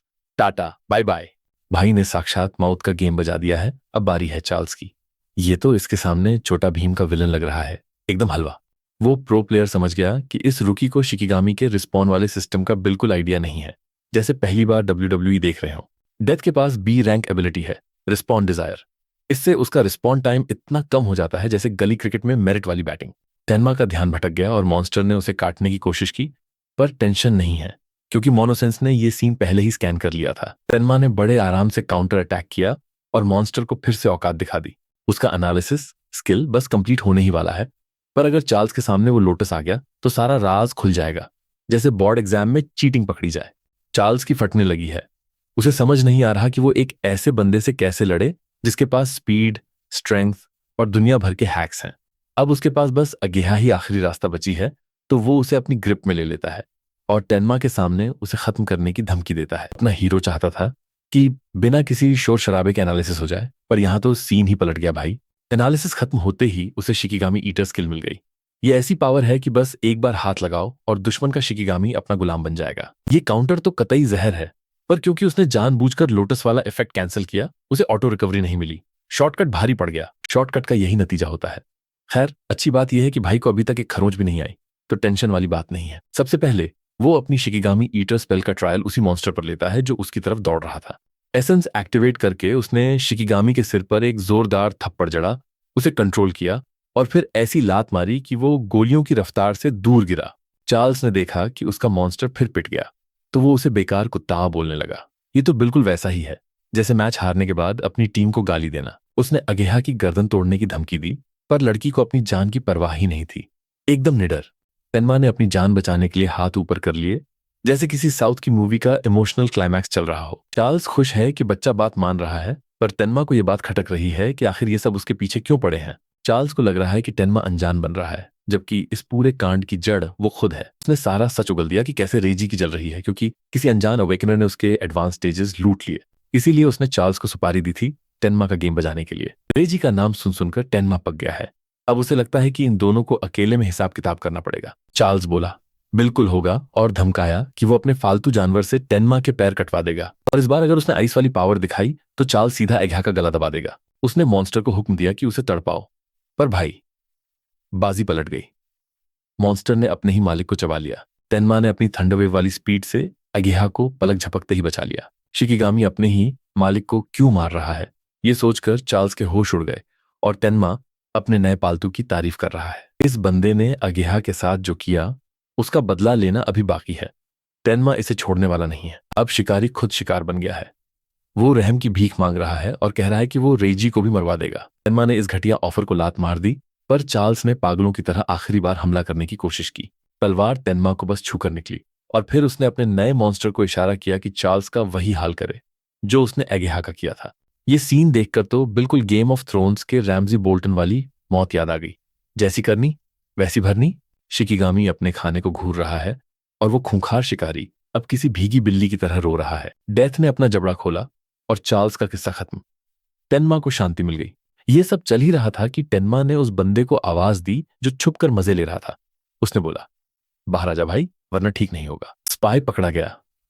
तेनमा अभी भी गुस्से में था। उसने सीधा पूछा, तू भी चार्ल्स की टीम का है क्या? बंदा घबराकर सफाई देने लगा, पर तेनमा के पास फालतू बकवास सुनने का टाइम नहीं था। उसने डेथ को बोला, अपना खाना खत्म कर और वापस आ जा। शिकिगामी ने चार्ल्स को डकार लिया और गायब हो गया। डेथ जैसा जंगली जानवर भी तेनमा की बातें मान रहा है, जैसे कोई वफादार कुत्ता हो। उस सुनहरे बालों वाले लड़के को यकीन हो गया कि यही बंदा उसकी पार लगाएगा। उसने अपना नाम आइबीरिया बताया और तेनमा की फाइट की जमकर तारीफ की। भाई क्या मारा है तूने? वो पहले से जानता था कि इसी ने टेकरू को पेला है। उसने तेनमा को कार्मा स्टोन्स और हथियारों का लालच देकर एक डील ऑफर की, पर अपना हीरो तो अलग ही स्वैग में है। उसने सारी ऑफर्स ठुकरा दी और सीधा चलता बना। इतना बड़ा कांड करने के बाद कोई भी अवेकनर इनाम छोड़कर नहीं जाता, पर यह बंदा अलग ही मिट्टी का बना है। इनाम वही अच्छा होता है जो जरूरत के वक्त काम आए। जैसे एक योद्धा को तलवार चाहिए और घायल को दवा, वैसे ही हर चीज का अपना टाइम होता है। आइबीरिया के दिमाग की बत्ती जली। उसके पास बिल्कुल वही चीज थी जिसकी तेनमा को अभी सख्त जरूरत थी। उसे पता था कि तेनमा भागकर नहीं जा सकता, क्योंकि अगेहा घायल है। अस्पताल पहुंचने से पहले ही उसका खेल खत्म हो जाएगा। मदद करने के लिए आइबीरिया ने झट से एक हीलिंग आइटम निकाला। वो एक चमत्कारी स्क्रोल था, जिसे देखकर तेनमा के कदम रुक गए। वो वापस मुड़ा। उसके चेहरे पर अपनी दोस्त की जान बचने की खुशी साफ दिख रही थी। ये चीज वाकई उसकी जान बचा सकती थी। तो उन्होंने उसे लेटाया और उस आर्टिफैक्ट से उसके जख्मों पर पट्टी बांधी। ये एक रेयर आर्टिफैक्ट है जिसे शैडो और वुड स्पिरिट क्लैंस के मेल से बनाया गया है। एकदम प्रीमियम चीज। अपने तेनमा को आर्टिफैक्ट का आ भी नहीं पता था, तो आइबीरिया उसे समझाने लगा, आजकल के इंसानी हथियार इन राक्षसों के सामने बेकार हैं। खासकर बंदूकें तो बिल्कुल खिलौना लगती हैं। क्राफ्टर्स की यही खासियत है कि वो राक्षसों के अंगों से ही खतरनाक हथियार बना देते हैं। इन्हीं खास चीजों को आर्टिफैक्ट्स कहते हैं। इनकी 4 कैटेगरीज होती हैं, कॉमन, रेयर, एपिक और यूनिक। जैसे गेम में लेवल होते हैं। कॉमन आर्टिफैक्ट्स तो बस शुरुआती हथियार हैं जिनसे छोटे मोटे राक्षसों का काम तमाम किया जा सकता है। रारे आर्टिफैक्ट से बंदे के स्टैट्स बढ़ जाते हैं, जैसे एक्वा ब्लेड। एपिक आर्टिफैक्ट्स तो बवाल चीज हैं। ये स्टैट्स तो बढ़ाते ही हैं, साथ ही स्पेशल इफेक्ट्स भी देते हैं। सबसे ऊपर आता है यूनिक क्लास, हथियारों का बाप। इनके पास अपनी ही अनोखी पावर्स होती हैं, जैसे होली सॉर्ड। क्राफ्टर्स लड़ने में भले ही माहिर न हो, पर इन्हें ढूंढना नामुमकिन जैसा है। अवेकनर्स हमेशा उनके शुक्रगुजार रहते हैं, क्योंकि वही उन्हें असली माल देते हैं। तेनमा समझ गया कि इस बंदे का बाप कोई बड़ा क्राफ्टर है और वो कोई ऐरा गहरा नत्थु खैरा क्राफ्टर नहीं है भाई। पूरी दुनिया में सिर्फ 10 यूनिक आर्टिफैक्ट्स बने हैं और भाई सुन, उनमें से 3 तो अकेले इसके बाप ने बनाए हैं। उन्हें artisan king of the north कहा जाता है। मुझे नहीं पता था कि यहाँ जॉन स्नो की एंट्री हो गई है, पर अपने हीरो को रत्ती भर भी फर्क नहीं पड़ा। उसने वो क्रॉसबो चेक किया जो उसने चार्ल्स से लूटा था। अरे भाई, ये भी एक आर्टिफैक्ट निकला। एबेरिया दंग रह गया कि इतनी बड़ी कहानी सुनने के बाद भी तेनमा को उसके बाप की कोई कद्र नहीं थी। ये क्रॉसबो एक रेयर आर्टिफैक्ट है।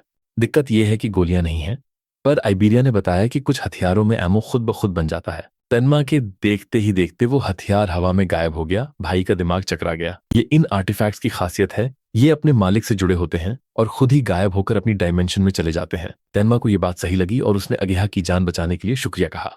उसने वादा किया कि वो इस एहसान को याद रखेगा और अब वो सीधा रेजी की बैंड बजाने जाएगा। इबेरिया को लगा कि रेजी से अकेले भिड़ना बेवकूफी है, पर तेनमा बहस के मूड में नहीं था। अच्छी बात यह है कि दोनों का दुश्मन एक ही है।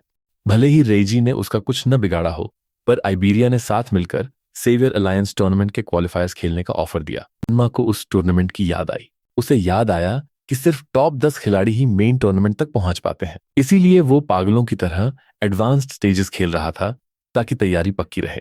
पर उसे ये समझ नहीं आया कि इससे रेजी का क्या लेना देना। आइबेरिया ने बताया कि रेजी और उसका बड़ा भाई भी इसमें हिस्सा लेंगे क्योंकि वो चीफ के बेटे हैं। इज्जत का सवाल है भाई। अगर वो टॉप 10 में नहीं आए तो खानदान की नाक कट जाएगी। यही वजह है कि वो सारे स्टेजेस पर कब्जा कर रहा है ताकि उसे फायदा मिले। तेनमा को शक हुआ कि ये इतनी मदद क्यों कर रहा है, पर आइबेरिया ने कहा कि उसे तेनमा पर पूरा भरोसा है। तेनमा को अभी भी दाल में कुछ काला लग रहा था। उसे लगा कोई और बात भी है। आइबेरिया ने बताया कि वो बचपन से अपने बाप को मेहनत करते देख रहा है, इसलिए वो उनकी बहुत इज्जत करता है। उसका सपना है कि वो एक बड़ा अवेकनर बने और अपने बाप के बनाए हथियारों से राक्षसों को मारे। पर दुख की बात यह है कि जागने के बाद भी उसके बाप ने उसे हथियार देने से मना कर दिया और नालायक बोल दिया। बाप टस से मस नहीं हुआ। उसने साफ कह दिया, पहले क्वालिफायर्स पार कर, फिर तलवार मिलेगी। इसीलिए वो किसी भी हाल में ये क्वालिफायर्स जीतना चाहता है। तेनमा को लगा कि इतने बड़े आदमी के बेटे के साथ तो सब टीम बनाना चाहेंगे, फिर उसने इस लेवल 0 फीट वाले को क्यों चुना। असली चक्कर ये था कि उसके बाप ने शर्त रखी थी, अगर किसी प्रो प्लेयर के सहारे जीता तो कुछ नहीं मिलेगा। सीधी बात यह है कि भाई का पाला एक सख्त देसी बाप से पड़ा है जिसे सिर्फ मेहनत पसंद है, शॉर्टकट नहीं। एक और पंगा यह है कि सारे तगड़े खिलाड़ी रेजी ने पहले ही बुक कर लिए हैं। अब जब कोई चारा नहीं बचा तो उसे टेनमा ही सबसे सही लगा, जिसने टेकेरू और चार्ल्स को धूल चटाई थी।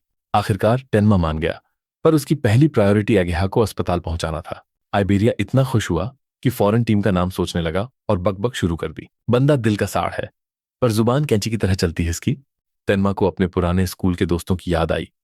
रीमू और साया भी क्या यहाँ आएंगे? अगले ही पल रीमू को अचानक छींक आई। उसे लगा जरूर उसका भाई टेनमा उसे याद कर रहा होगा। टेनमा का नाम सुनकर साया को उसकी चिंता होने लगी। वो बस दुआ कर रही थी कि भाई सही सलामत हो। रीमू उसे चिढ़ाने लगा कि उसे टेनमा से प्यार हो गया है, तो उसने गुस्से में उसे पानी की शक्ति से भिगो दिया। उसने कहा, यह तो बेईमानी है। पर लड़की बोली, लड़ाई में सब जायज है, बस मौका मिलना चाहिए। दूर से उनका मास्टर देख रहा था, एक साइबॉर्ग जो उन्हें रगड़कर ट्रेनिंग देने के मूड में था। साया लेवल 11 पर पहुंच गई है और रीमू अभी भी 10 पर अटका है। दोनों अपनी पावर्स दिखाने के लिए बेताब हैं। अब फिर से उस रेजी की शक्ल दिखी जो इस बात से चिढ़ रहा था कि उसके बंदों की कोई खबर नहीं आई। उसे गुस्सा आ रहा था कि उसके सारे आदमी बेकार हैं। तभी उसके एजेंट ने ढूंढने की सलाह दी। रेजी को उनकी परवाह नहीं थी, उसे बस क्वालिफायर्स की पड़ी थी, क्योंकि फेल हुआ तो बाप घर से निकाल देगा। वैसे भाई ने पहले ही 800 खिलाड़ियों को रिश्वत देकर खरीद लिया है। फुल सेटिंग्स चल रही हैं। सारे लेवल 5 के ऊपर वाले खिलाड़ी उसकी जेब में हैं। रेजी खुश था कि कम से कम उसका एजेंट तो काम का है। फिर उसने आखिरी स्टोन खाकर अपनी स्टैट्स बढ़ा ली। लेवल 12 पर पहुंचकर वो खुद को बहुत बड़ा शूरवीर समझ रहा है। ऊपर से बिजली वाली पावर भी है। अगले सीन में टेनमा अपने मास्टर से माफी मांगता है कि वो एगेहा को जल्दी नहीं बचा पाया। नॉर्दर्न कमांडर तो रेजी को कच्चा चबाने को तैयार था, पर टेनमा ने मना कर दिया। इसे मैं खुद देखूंगा। हिंदू मान गया और बोला, चलो फिर कभी विस्तार में बात करेंगे। दूसरी तरफ इबेरिया को अपनी आंखों पर यकीन नहीं हो रहा था। इतना बड़ा नॉर्दर्न कमांडर टेनमा के साथ ऐसे बात कर रहा है जैसे लंगोटिया यार हो। टेनमा ने टूर्नामेंट में जाने का ऐलान कर दिया और कमांडर ने भी हान कह दी। अगेहा की तबीयत अब पहले से बेहतर लग रही थी। उसकी तितली ने उसे हील कर दिया था। आइबेरिया ने भी अपनी रेयर आर्टिफैक्ट से मदद की, जिससे कमांडर भी इंप्रेस हो गया। मेंडू को पता चल गया कि ये उसी बड़े क्राफ्टर का बेटा है। उसे यकीन नहीं हुआ। इबेरिया ने टशन मारने की कोशिश की, और खुद को ही अपने बाप का बाप बता दिया। भारी बेइज्जती भाई। हाँ भाई, इस जोकर ने ऐसी गलती की कि सबने अपना सिर पकड़ लिया। क्या गजब बेइज्जती है। छोड़ो ये सब। मेंडू खुश था कि उसने बेटी की जान बचाई और उसने वादा किया कि वो उसके बाप से जरूर मिलेगा। क्वालिफायर्स पास ही थे तो उसने दोनों को खूब पसीना बहाने की सलाह दी। टेन्मा और आइबेरिया जोश में थे, पर अगेहा हैरान थी कि उसके पापा टेन्मा में इतनी दिलचस्पी क्यों ले रहे हैं। टेन्मा का बचपन बैटमैन जैसा दुखद रहा है, इसीलिए वो राक्षसों को छोड़ता नहीं, सीधा फाड़ देता है। पर अपनों के सामने वो पिघल जाता है, वहां उसका गुस्सा काम नहीं करता। यही वजह है कि मेंडू चाहता था कि उसकी बेटी उसके साथ रहे, ताकि टेन्मा को उसकी रक्षा करने की वजह मिले। और वो जो स्कूल में कंकाल वाला सैनिक आया था, वो कोई इत्तेफाक नहीं था, बल्कि एक सोची समझी साजिश थी। इंसानों में गद्दार बढ़ रहे हैं और अब तो बड़े बड़े कमांडर्स पर भी हमले हो रहे हैं। मेंडू को लगता है कि दुनिया खत्म होने वाली है, पर उसे टेन्मा में ही वो उम्मीद की किरण दिख रही है। आखिरकार हम डिस्ट्रिक्ट लेवल 4 पहुंच गए। अब असली दंगल शुरू होने वाला है। टेन्मा ने इतनी भीड़ की उम्मीद नहीं की थी, पर मेंडू के नाम का खौफ ही ऐसा है कि 5,000 लोग जमा हो गए। रेजी के लिए यह बुरी खबर है, क्योंकि अब उसकी सेटिंग थोड़ी कमजोर पड़ गई है। उसने अपने बिके हुए खिलाड़ियों को लाल पट्टी पहना दी ताकि उन्हें पहचानना आसान हो। साया और रीमू को भी ये सब बड़ा अजीब लग रहा था। सुपरवाइजर फुजीवारा ने मैदान में आकर नियम समझाने शुरू किए। एरिया 2 हिस्सों में बांटा है, बाहरी और अंदरूनी मैदान। पहला स्टेज बाहरी इलाके के 4 मीनारों से शुरू होगा। खिलाड़ियों को अपनी पूरी ताकत लगाकर अंदर वाले मैदान तक पहुंचना है। अंदर घुसते ही तुम्हारी रैंक तुम्हारे ब्रेसलेट पर छप जाएगी। 5,000 में से सिर्फ टॉप 500 लोग ही पास हो पाएंगे। ये तो सरकारी नौकरी जैसा कंपटीशन है।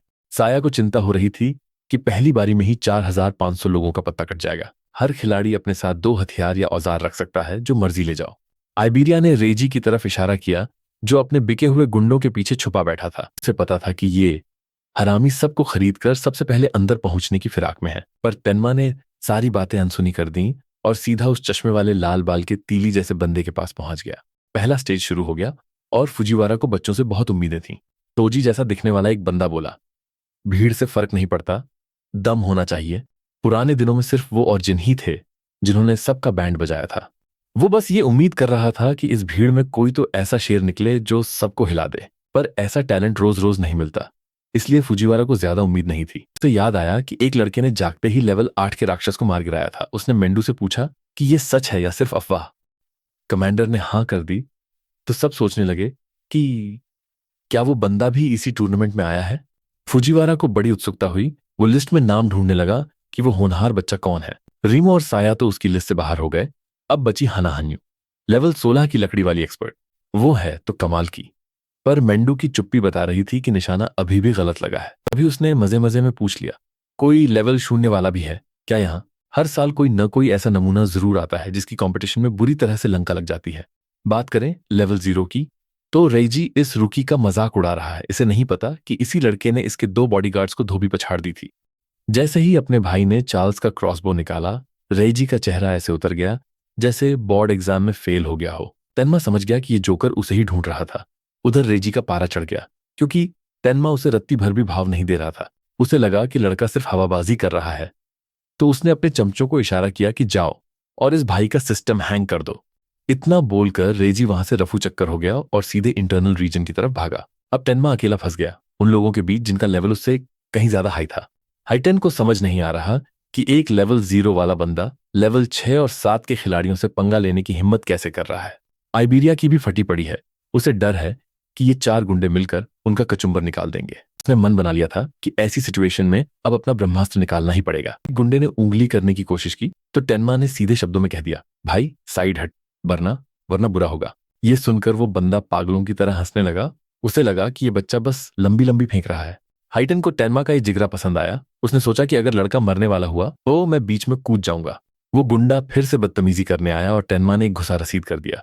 भाई ने उसे मुक्का मारकर फिर याद दिलाया, हट जा। हाइटन का दिमाग चकरा गया कि इस बच्चे ने अपने से कई गुना हाई लेवल के दुश्मन को एक ही झटके में फिनिश कैसे कर दिया। बाकी खिलाड़ियों ने सोचा कि इस खतरे को यहीं जलाकर राख कर देते हैं, जबकि इबेरिया अपने दोस्त को बचाने के लायक भी नहीं बचा था। हमला इतना खतरनाक था कि सबको लगा भाई अब तो रुकी का दी एंड पक्का है। लेकिन भाई को एक खरोंच तक नहीं आई। ऐसी सॉलिड डिफेंस दिखाई कि सबकी बोलती बंद हो गई। हर बचाव के साथ उसकी ब्लैक आइस की डिफेंस स्टैट्स रॉकेट की तरह ऊपर जा रही थी। उन्हें यकीन नहीं हो रहा था कि उसने वाटर एलिमेंट से ब्लॉक कर लिया। ऊपर से टेन्मा उन्हें चैलेंज कर रहा है कि दम है तो फिर से करके दिखाए। इज्जती महसूस होने पर उस बंदे ने अपनी बी रैंक वाली फ्लेम थ्रोअर स्किल पूरी ताकत से झोंक दी, पर अपना भाई वहां आराम से खड़ा रहा और पूरे अटैक को ऐसे झेला जैसे ठंडी हवा का झोंका हो।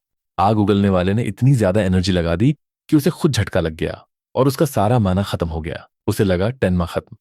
पर भाई ब्लैक आइस के गॉन्टलेट्स पहनकर बाहर निकला, एकदम टकाटक। उसने लड़ते लड़ते नई चीजें सीख ली थीं।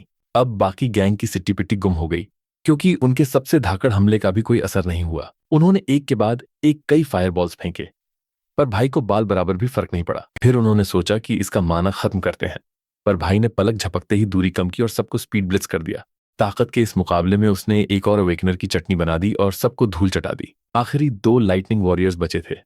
भाई ने उन्हें पहले ही चेतावनी दे दी कि बेटा, अब तुम बचकर नहीं जा सकते। पर उन गधों ने फिर भी अपनी ड्यूअल स्किल्स चालू कर दी, खुद को हीरो समझ रहे थे। हाइटन को अपनी आंखों पर यकीन नहीं हो रहा कि एक लेवल 0 वाला बंदा पूरी की पूरी टीम का पत्ता साफ कर रहा है। सबको ढेर करने के बाद आइबेरिया ने अपने पार्टनर की तारीफों के पुल बांध दिए। अब कोई नहीं मान रहा कि ये लेवल 0 है, पर आइबेरिया ने साफ कह दिया कि ये जोड़ी इस टूर्नामेंट की सबसे खतरनाक जोड़ी साबित होगी।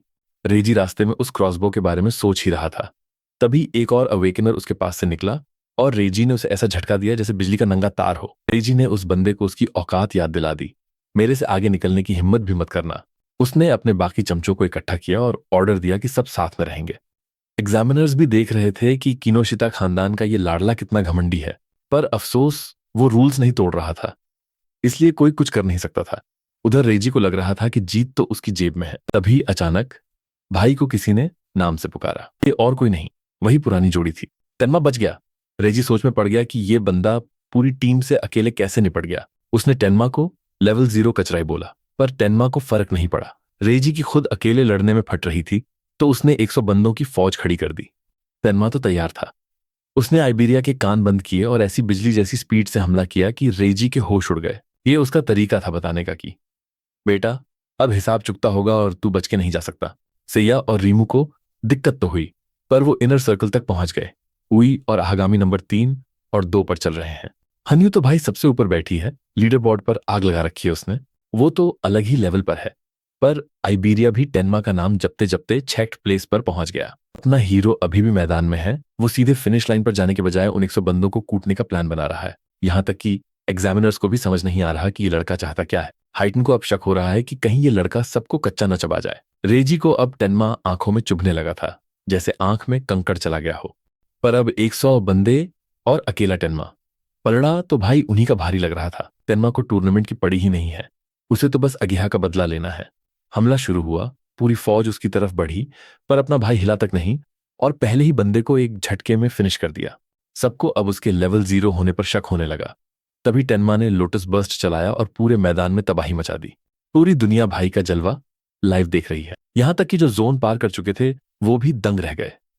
धमाका इतना बड़ा था कि एग्जामिनर के होश उड़ गए और अगेहा को भाई का नया अवतार पसंद आ गया। पर भाई का फोकस तो सिर्फ उस नमूने पर था जिसने पंगा शुरू किया था। उसने अकेले 100 बंदों को निपटा दिया। अब सिर्फ रेजी बचा था। टेन्मा उसके पास पहुंचा और वो गधा अभी भी चिल्ला चिल्ला कर सोच रहा था कि वो जीत जाएगा। उसने अपना अल्टीमेट थंडर कैनन छोड़ा, पर टेन्मा ने सब एनालाइज किया और ऐसा पेट में मुक्का मारा कि रेजी जमीन पर कीड़े की तरह लौटने लगा।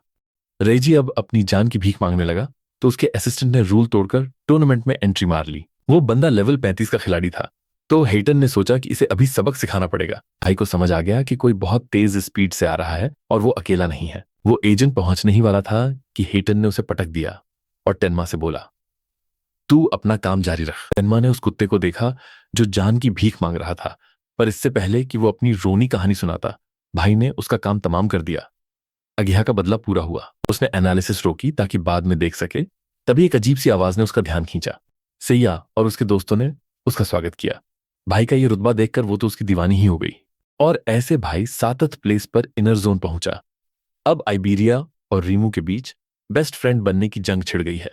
वो दोनों एक दूसरे पर चिल्ला रहे थे और मजे ले रहे थे, जैसे स्कूल के 2 पक्के दोस्त लड़ते हैं। एग्जामिनर ने पहला स्टेज खत्म किया और बताया कि अगले स्टेज में 1 घंटे तक लगातार मॉन्स्टर से भिड़ना होगा। अब असली मजा आएगा। 7 धाकड़ खिलाड़ी अगले चैलेंज के लिए तैयार हैं। सब वेन्यू पर पहुंचे। सबके मन में सवाल थे। साया और रीमू तो भाई की पावर का राज जानने के लिए मरी जा रही थीं। एग्जामिनर्स ने सबको रेडी होने को कहा। इस बार बड़े बड़े सूरमा भी वहां मौजूद थे। टेस्ट सिंपल था, जानवरों का शिकार करो और पॉइंट्स कमाओ। जितना खतरनाक जानवर उतने ज्यादा पॉइंट्स। एक शिकार के बाद 1 मिनट का कूल डाउन मिलेगा।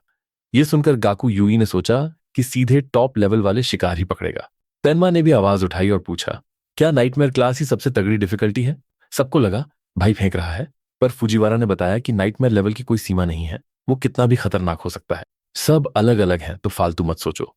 आज की परफॉर्मेंस ही तय करेगी कि तुम बड़े सेवियर बनोगे या नहीं, इसलिए स्कोर अच्छा रखना। तेनमा ने जिन का 1-1-5-0-0-0 का स्कोर याद किया और ठान लिया कि आज ये रिकॉर्ड टूटेगा। सब मैदान में उतरे। शुरुआत के मॉन्स्टर्स तो कचरा थे।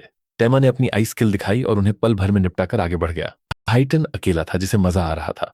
उसने देखा कि कैसे इस लड़के ने कुत्तों के झुंड को 1 सेकंड में गायब कर दिया। यही वजह है कि हाइतान उसका फैन है। पर फुजीवारा को लगा कि लेवल 8 वाला मॉन्स्टर अब भाई को नानी याद दिला देगा। उस लेवल पर सबकी फटती है, पर मेंडू नहीं चाहता था कि सब उसके स्टूडेंट पर ही ध्यान दें, तो उसने बात घुमा दी। सब ठीक कर रहे थे, पर टेनमा को सिर्फ हान्यू ही टक्कर दे पा रही थी। टेनमा की बात करें तो भाई ने सारी आग ऐसे झेली जैसे कुछ हुआ ही ना हो। 5 सेकंड में एक ही स्लैश मारा और 500 पॉइंट्स अपनी जेब में। हाइटन सोच रहा था कि उसने फौरन क्यों नहीं मारा, पर टेनमा तो अपनी डिफेंस स्टैट्स बढ़ा रहा था, इसलिए वो जानबूझकर हमले झेल रहा था। अगला था अलेकी राइनो। 1000 पॉइंट्स का एक हमला हुआ तो शरीर जाम हो जाएगा। यहां स्पीड चाहिए, पर अपना भाई टहलते हुए गया और उसके सींग को ताकने लगा। राइनो ने उसे जोर से पटका, पर भाई को घंटा फर्क नहीं पड़ा। वो तो बस पब्लिक को शो दिखा रहा था। उस झटके से उसकी स्टैट्स फिर बढ़ गईं। अब खेल खत्म करने का समय था। तेनमा कूदा और 7 सेकंड में उसे ढेर कर दिया।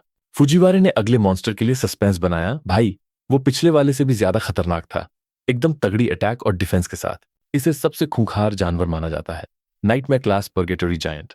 पर सारी हवा निकल गई जब टेनमा ने अपनी पियर्सिंग ऑर्ब से उसे एक ही बार में सुला दिया और फिर बड़े आराम से स्टाइल मारने लगा। भाई अब खिलौनों से खेलकर बोर हो गया था, उसने कहा। ओ एग्जामिनर्स, अगला नाइटमेयर क्लास भेजो।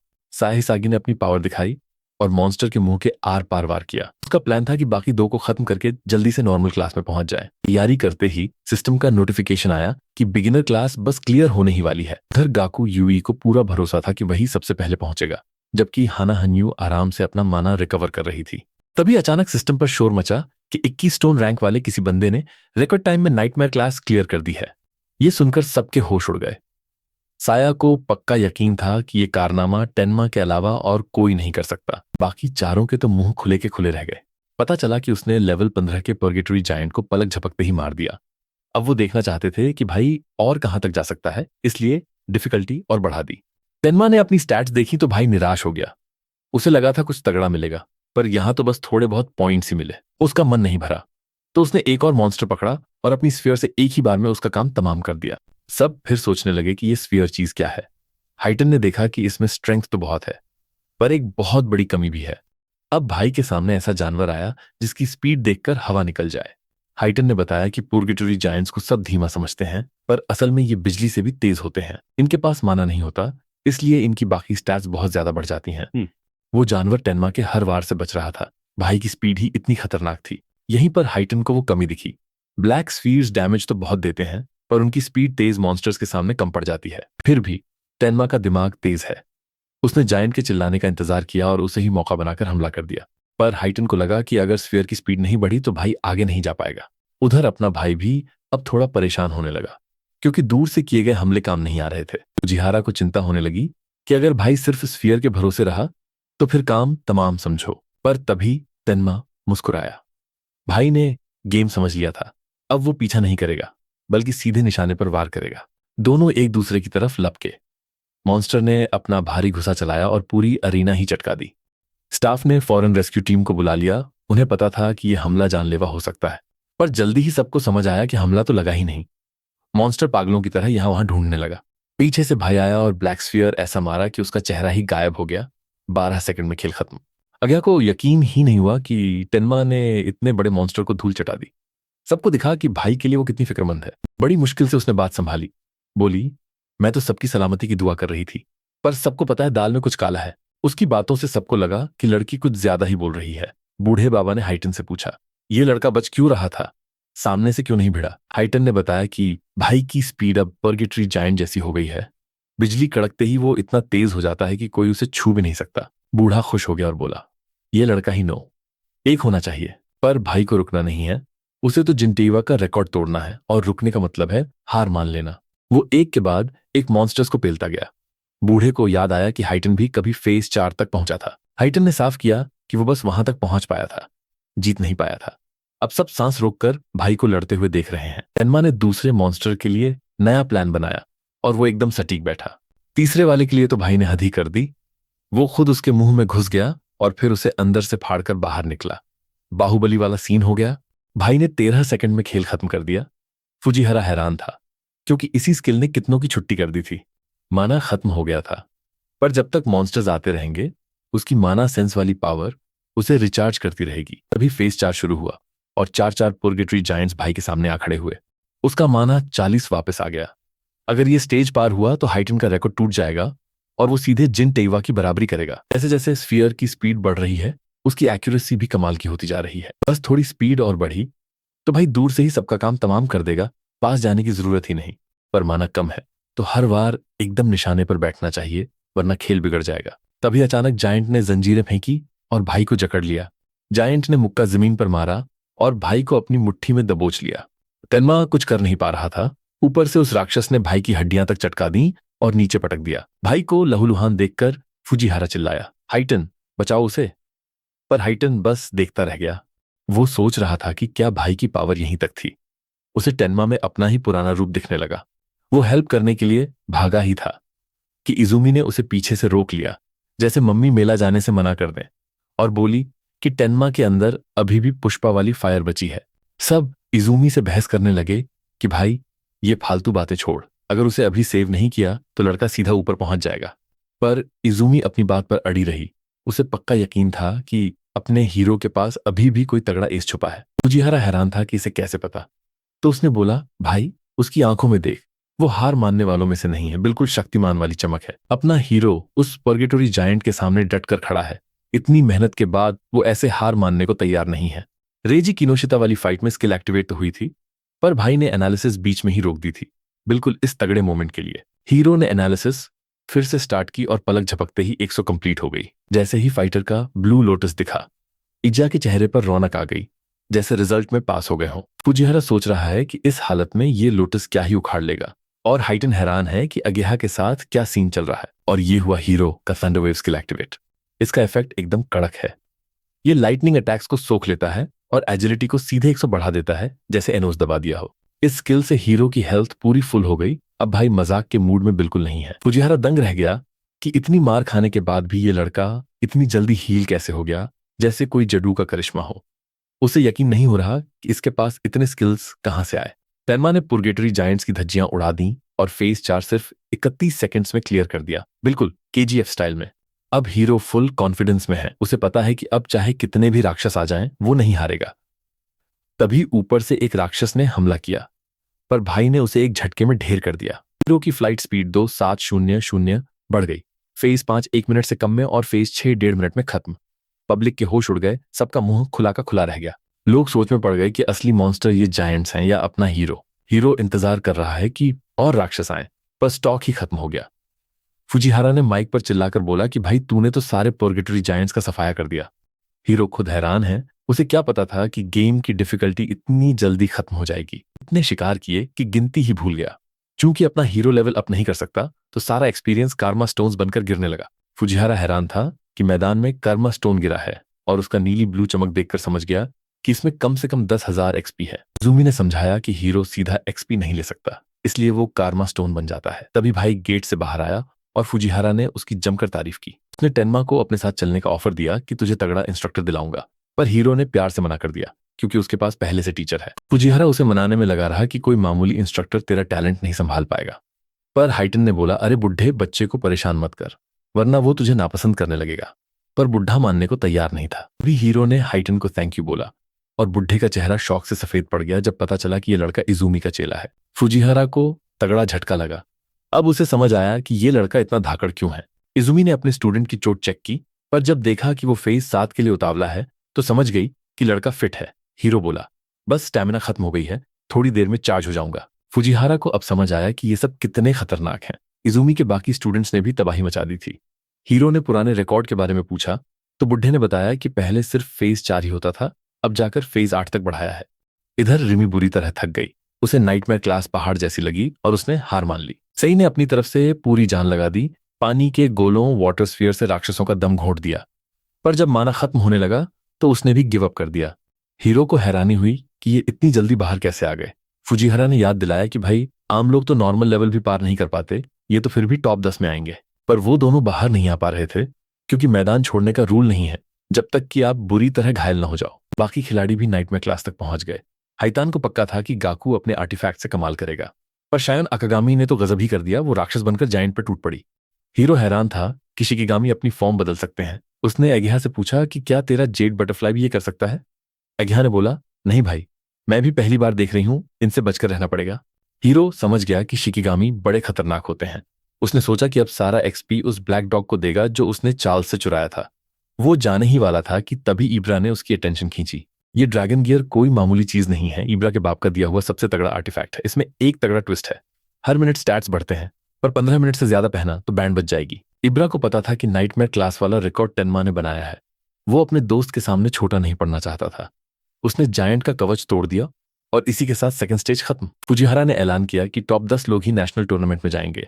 गाकू को लगा कि हन्यू के अलावा उससे ऊपर कोई नहीं होगा, पर जब लीडर बोर्ड आया तो सबकी आंखें फटी रह गईं। हीरो के 1 0 0 0 0 0 से ज्यादा पॉइंट्स देखकर सबका दिमाग चकरा गया। पुराने बाहुबली के भी सिर्फ 60,000 थे। रीमू हिसाब लगाने लगा कि भाई ने कितने राक्षस मारे होंगे। गाना को यकीन नहीं हो रहा कि वो 3 आया है। सैया बेचारी उदास हो गई। उसे लगा कि लड़ाई भिड़ाई उसके बस की बात नहीं है। क्वालिफायर्स खत्म। टेनमा ने 65,000 पॉइंट्स की बढ़त के साथ नेशनल रैंकिंग में झंडे गाड़ दिए हैं। इब्रा को पता था कि उसका बाप आज खुश होगा। वो अपने दोस्त की जीत पर खुश था और खुद पर भी प्राउड था। क्वालिफायर्स खत्म हुए और हीरो अपने दोस्त को कंधे पर उठाकर बाहर ले आया। इधर साउथ कॉन्टिनेंट में एक फाइटर चिढ़ा हुआ था कि उसे इतनी सुबह एक बुढ़े को ध्यान मेडिटेट करते देखने के लिए बुला लिया गया। उसके दोस्त ने समझाया कि मुंह संभाल के बोल, ये साउथ कॉन्टिनेंट का कमांडर है, इसके पास भविष्य देखने की शक्ति है। पर वो लड़का बोला, अगर ये भविष्य देख सकता है तो हमें पहले क्यों नहीं बताता। असल में बार्गर की भविष्यवाणी 100 सच होती है, इसीलिए उसकी इतनी इज्जत है। अचानक बार्गर घबराकर गिर पड़ा। उसने चिल्लाकर कहा कि नॉर्थ खतरे में है, वहां लेवल 100 से भी खतरनाक राक्षस हमला करने वाला है। टेनमा के स्टैट्स 1500 पार कर गए। आमतौर पर लेवल 30 वाले बंदे के इतने पॉइंट्स होते हैं, पर अपना हीरो तो अलग ही लेवल पर है। एजिलिटी और डिफेंस तो बढ़ते ही जा रहे हैं, माना भी अनलिमिटेड है, पर सिर्फ अटैक पावर ही नहीं बढ़ रही। भाई सोच में है कि इसका क्या जुगाड़ करूं। तभी दोस्तों ने खाने के लिए बुलाया। हीरो ने सोचा अटैक पावर का जुगाड़ बाद में देखूंगा। डिनर पर इब्रा नहीं था, पता चला कि वो अभी भी सो रहा है। रीमू को यकीन नहीं हुआ कि इब्रा ने नाइटमेयर क्लास क्लियर कर ली। तभी साया को पीछे कुछ दिखा। रीमू भी डर गया, पर वो तो इब्रा था जो खाने पर ऐसे टूटा जैसे सदियों का भूखा हो। रीमू उसे डांटने लगा। इब्रा ने प्लेट नीचे रखी तो लगा कि अब पंगा होगा, पर भाई ने तो खाने की तारीफ की और बोला, भाई तू अवेकनर छोड़ और शेफ बन जा, क्या लाजवाब खाना बनाया है। इजुमी ने बीच में टोकते हुए पूछा कि तुम लोगों को सबसे ज्यादा डर किस बात से लगता है। रीमू बोला कि मुझे बुढ़ापे से डर लगता है, कहीं मैं बूढ़ा होकर दुनिया घूमने और अच्छे खाने का मजा न खो दूं। सैया डॉक्टरों के परिवार से थी, इसलिए उसका डर बीमारियों से था। उसे एक मामूली जुकाम से भी डर लगता है। हीरो को अब समझ आया कि उस दिन छींकने पर साया क्यों भाग गई थी। इजुमी ने कहा कि अवेकनर्स की उम्र लंबी होती है और वो बीमार नहीं पड़ते, तो डरो मत। इब्रा बोला कि मेरा डर यह है कि कहीं मैं टेनमा के साथ लड़ने के काबिल न रहूं। फिर उसने हीरो से उसका डर पूछा। सबको लगा हीरो को किसी से डर नहीं लगता, पर हीरो ने बताया कि माँ बाप के जाने के बाद वो टूट गया था, अकेलापन और गुस्सा उसे खा रहा था। फिर साया और रीमू आए और उन्होंने उसे जीना सिखाया। उन दोस्तों की वजह से वो नफरत की दुनिया से बाहर आया। अब उसके पास सेंसेई, आगेहा और इब्रा जैसे लोग हैं, एक पूरा परिवार। उसने माना कि उसे अकेले रहने से डर लगता है। ये सुनकर आगेहा भावुक हो गई और इब्रा ने उसे गले लगा लिया। इजुमी ने यह सब इसलिए पूछा ताकि कोई बाद में पछताए नहीं। एक सच्चे सेवियर को कभी पछतावा, रिग्रेट नहीं होना चाहिए। उसने सबको सोने को कहा क्योंकि कल सुबह निकलना था। अगली सुबह सबकी विदाई हुई। इब्रा रोने लगा कि भाई फिर से खाना खिलाना। हीरो ने सोचा ये दोनों इतने पक्के दोस्त कब बन गए। उसे साया से कुछ पूछना था, पर उसने सोचा टूर्नामेंट में पूछूंगा। तभी अगेहा भागती हुई आई, कोई टॉप सीक्रेट खबर लेकर। ये जानकारी सिर्फ लेवल 50 वालों के लिए थी, पर इजुमी ने कहा कि बता दो, इन पर मुझे भरोसा है। अगेहा ने बताया कि 3 दिन के अंदर नॉर्थ पर बहुत बड़ा हमला होने वाला है। हीरो ने पूछा, क्या ये भविष्यवाणी पक्की है? दोस्त ने बताया कि बार्गर की बात पत्थर की लकीर होती है। अगेहा ने इजुमी को वहां से निकलने को कहा, पर इजुमी को लगा कि शायद वो ही राक्षसों का टारगेट है, इसलिए वो खुद बेट बनने को तैयार था। अगेहा ने कहा कि लड़ाई आपका काम नहीं है, आप यहां से चलिए। हीरो ने कहा कि मैं रुक कर लड़ूंगा, पर इजुमी ने मना कर दिया और हीरो को एक दूसरा काम सौंप दिया। इजुमी ने समझाया कि इब्रा के पापा दुनिया के सबसे बड़े क्राफ्टर हैं, उनकी हिफाजत जरूरी है। हीरो को शक हुआ कि शायद उसे जानबूझकर लड़ाई से दूर रखा जा रहा है। इजुमी ने 3 आदेश दिए। लोगों को बचाओ, लेवल 50 के ऊपर वालों को तैयार करो और हाइटन को नॉर्थ बुलाओ ताकि राक्षसों को खुले मैदान में आमने सामने की टक्कर दी जा सके। यह ने बताया कि सब तैयारी हो चुकी है। बाप ने गौर किया कि बेटी के मन में कुछ चल रहा है। वही सवाल कि टेन्मा को दूर क्यों भेजा। बाप ने फिर सब साफ साफ समझाया। उसने कहा कि लेवल 100 वाले राक्षसों के सामने टेन्मा को अपनी पूरी जान लगानी पड़ेगी, जिससे उसके सारे गुप्त स्किल्स दुनिया के सामने आ जाएंगे। यह ने कहा कि अगर राक्षस उसके बारे में सब जान गए तो वो उसका तोड़ काउंटर मेजर ढूंढ लेंगे और उसे मार देंगे। बाप ने एक कमी बताई, टेन्मा के पास अटैक पावर कम है। सुना है कि एडन के पास एक ऐसा आर्टिफैक्ट है जो हमला करने की ताकत कई गुना बढ़ा देता है। अगर वो हीरो को मिल गया तो वो बेजोड़ बन जाएगा। भविष्यवाणी के पहले दिन रात 8 बजे आसमान से पत्थरों मोनोलिथ्स की बारिश होने लगी। हमला शुरू हो चुका था। टेन्मा और इब्रा तेजी से भाग रहे थे। तभी शहर के बीचों बीच एक मोनोलिथ गिरा। हीरो को चिंता होने लगी कि क्या सब लोग सुरक्षित बाहर निकल पाए होंगे या नहीं। भाई, अगर इस वक्त कोई डिजास्टर बीस टपक गया न तो पक्का बहुत बुरा कांड हो जाएगा और लोग गाजर मूली की तरह कटेंगे। शहर में भगदड़ मच गई और लोग अपनी जान बचाकर ऐसे भागे जैसे बार्गर दादू ने पहले ही प्रिडिक्ट कर दिया था। इधर अपना टेन्मा एकदम शांति से बैरियर को ऑब्जर्व कर रहा है, जैसे बोर्ड एग्जाम में पेपर देख के स्ट्रैटेजी बना रहा हो। वो बेचारा धर्म संकट में फंस गया है। सिविलियंस को बचाए या मिशन पर फोकस करे, क्योंकि लोगों की मदद करने में मिशन का कबाड़ा हो सकता है। उसे लगा कि आइबेरिया से हेल्प मांगना सही नहीं होगा, क्योंकि भाई पहले से ही अपने पापा के लिए टेंशन में है और एकदम थका हुआ है। पर इससे पहले टेन्मा कुछ बोलता, आइबेरिया खुद ही बोला, भाई पहले इन लोगों को बचाते हैं। बंदा एकदम दिल का साठ निकला। बस फिर क्या, प्लान चेंज। उन्होंने सोचा पहले शहर वाले डिजास्टर बीस्ट का गेम बजाते हैं, फिर आगे देखेंगे। शहर के बीचों बीच एक लेवल 21 का फ्लेम गोलम प्रकट हो गया, जैसे कोई भयंकर आग का गोला हो। कुछ हीरोज उसे रोकने की कोशिश कर रहे थे, पर उनका लेवल तो बीस्ट के सामने बच्चा था। सीन एकदम लूज लूज वाला था। सबने एक दूसरे की शक्ल देखी और समझ गए कि यहां दाल नहीं गलेगी और सब पतली गली से कल्टी होने लगे। पर एक वाटर एलिमेंटलिस्ट नहीं भागा। बंदा अंदर से पूरा डरा हुआ था, फिर भी जांबाजों की तरह मॉन्स्टर से भिड़ने चला गया। उसकी हालत टाइट थी, पर उसने बाहर शो नहीं किया और अपनी पूरी जान लगा के मॉन्स्टर को एक बार पटक ही दिया। पर जैसे ही फ्लेम गोलेम वापस खड़ा हुआ, उसने ऐसी दहाड़ मारी और आग की लहर छोड़ी कि सबकी सिट्टी पिट्टी गुम हो गई। उस पल सबको समझ आ गया कि भाई अब तो हम सब तांदोरी चिकन बनने वाले हैं। तभी जब सब उम्मीद हार चुके थे, टेन्मा की एंट्री हुई और उसने आग को ऐसे रोका जैसे सनी डियोल ने हाथ से ही सब रोक दिया हो। उसने तुरंत आइबेरिया को बोला कि तू लोगों को बाहर निकाल, इस बीस्ट को तो मैं अकेला ही देख लूंगा। लोग बर्फ की दीवार देख के हैरान रह गए और इबेरिया से पूछने लगे, क्या तुम भगवान के भेजे हुए दूत हो? आइबेरिया ने मना तो कर दिया, पर जोश जोश में बोल दिया कि एक दिन वो जिंटेवा से भी बड़ा हीरो बनेगा। लोग अभी भी डरे हुए थे, ऊपर से एहसान मानने के बजाय आइबेरिया को छोकरा बोलकर चिल्लाने लगे, भाई क्या कलयुग है? तभी सबकी नजर हमारे हीरो पर पड़ी। टेन्मा वहां खड़ा था, पूरा आइस आर्मर में लदा हुआ, एकदम कड़क। एक पल के लिए सबको लगा कि इसकी बॉडी ही कोई अजूबा या आर्टिफैक्ट है क्या। कुछ वक्त पहले इजुमी ने टेन्मा को समझाया था कि ये ब्लैक स्फीयर पावरफुल तो है, पर इसका कास्टिंग टाइम बहुत ज्यादा है, जैसे पुराना 2G इंटरनेट। तगड़े डिजास्टर बीस्ट के सामने इसकी स्पीड बहुत कम पड़ जाती है। वो आसानी से बच सकता है। अगर पहला बार मिस हो गया तो दुश्मन सावधान हो जाएगा और फिर दोबारा मारना मुश्किल हो जाएगा। इजुमी ने सलाह दी थी कि इसे कम ही यूज करना, बस तब जब पानी सर से ऊपर चला जाए, सिर्फ तब जब तुम्हें पक्का पता हो कि एक ही फटके में दुश्मन ढेर हो जाएगा। टेन्मा को समझ आ गया कि भीड़ के सामने ब्लैक स्फीयर चलाया तो सब उसे घूरने लगेंगे, वैसे ही लोग उसे हाई लेवल अवेकनर बोल रहे हैं। उसने सोचा कि बस पावर ही दिखाते हैं। अपनी थंडर वेव चालू की, हवा में उछला और मॉन्स्टर के सिर पर ऐसा लात मारा कि वो सीधा जमीन में धंस गया। पब्लिक के तो होश उड़ गए। एक खूंखार बीस्ट को एक छोटा सा लड़का ऐसे पीट रहा है जैसे कोई बच्चा वीडियो गेम खेल रहा हो। बहुत से लोगों को लगा कि फ्लेम गोलम पहले से ही घायल होगा, तभी ये लड़का जीत गया। जिन्होंने नजदीक से देखा उन्हें पता था कि सीन क्या है। वो मान ही नहीं पा रहे थे कि लेवल 21 का बीस्ट उसे छू तक नहीं पाया। सब सोच में पड़ गए कि ये टेन्मा आखिर है कौन। जैसे ही मॉन्स्टर ढेर हुआ, टेन्मा और आइबेरिया वहां से 9-2-11 हो गए। बाकी हीरोज तो हक्के बक्के रह गए। उन्हें समझ ही नहीं आ रहा था कि ये अभी अभी क्या तबाही देख ली। भागते भागते टेन्मा ने सोचा कि अगर इस लेवल के बीस्ट को वो एक झटके में नहीं मार पाया तो आगे चलकर तो बहुत बड़ा लफड़ा होने वाला है। अगर ये तो बस ट्रेलर है तो पूरी फिल्म तो बहुत खतरनाक होने वाली है। अब उसे एक बात क्लियर थी, चाहे जो हो जाए पावर तो बढ़ानी पड़ेगी।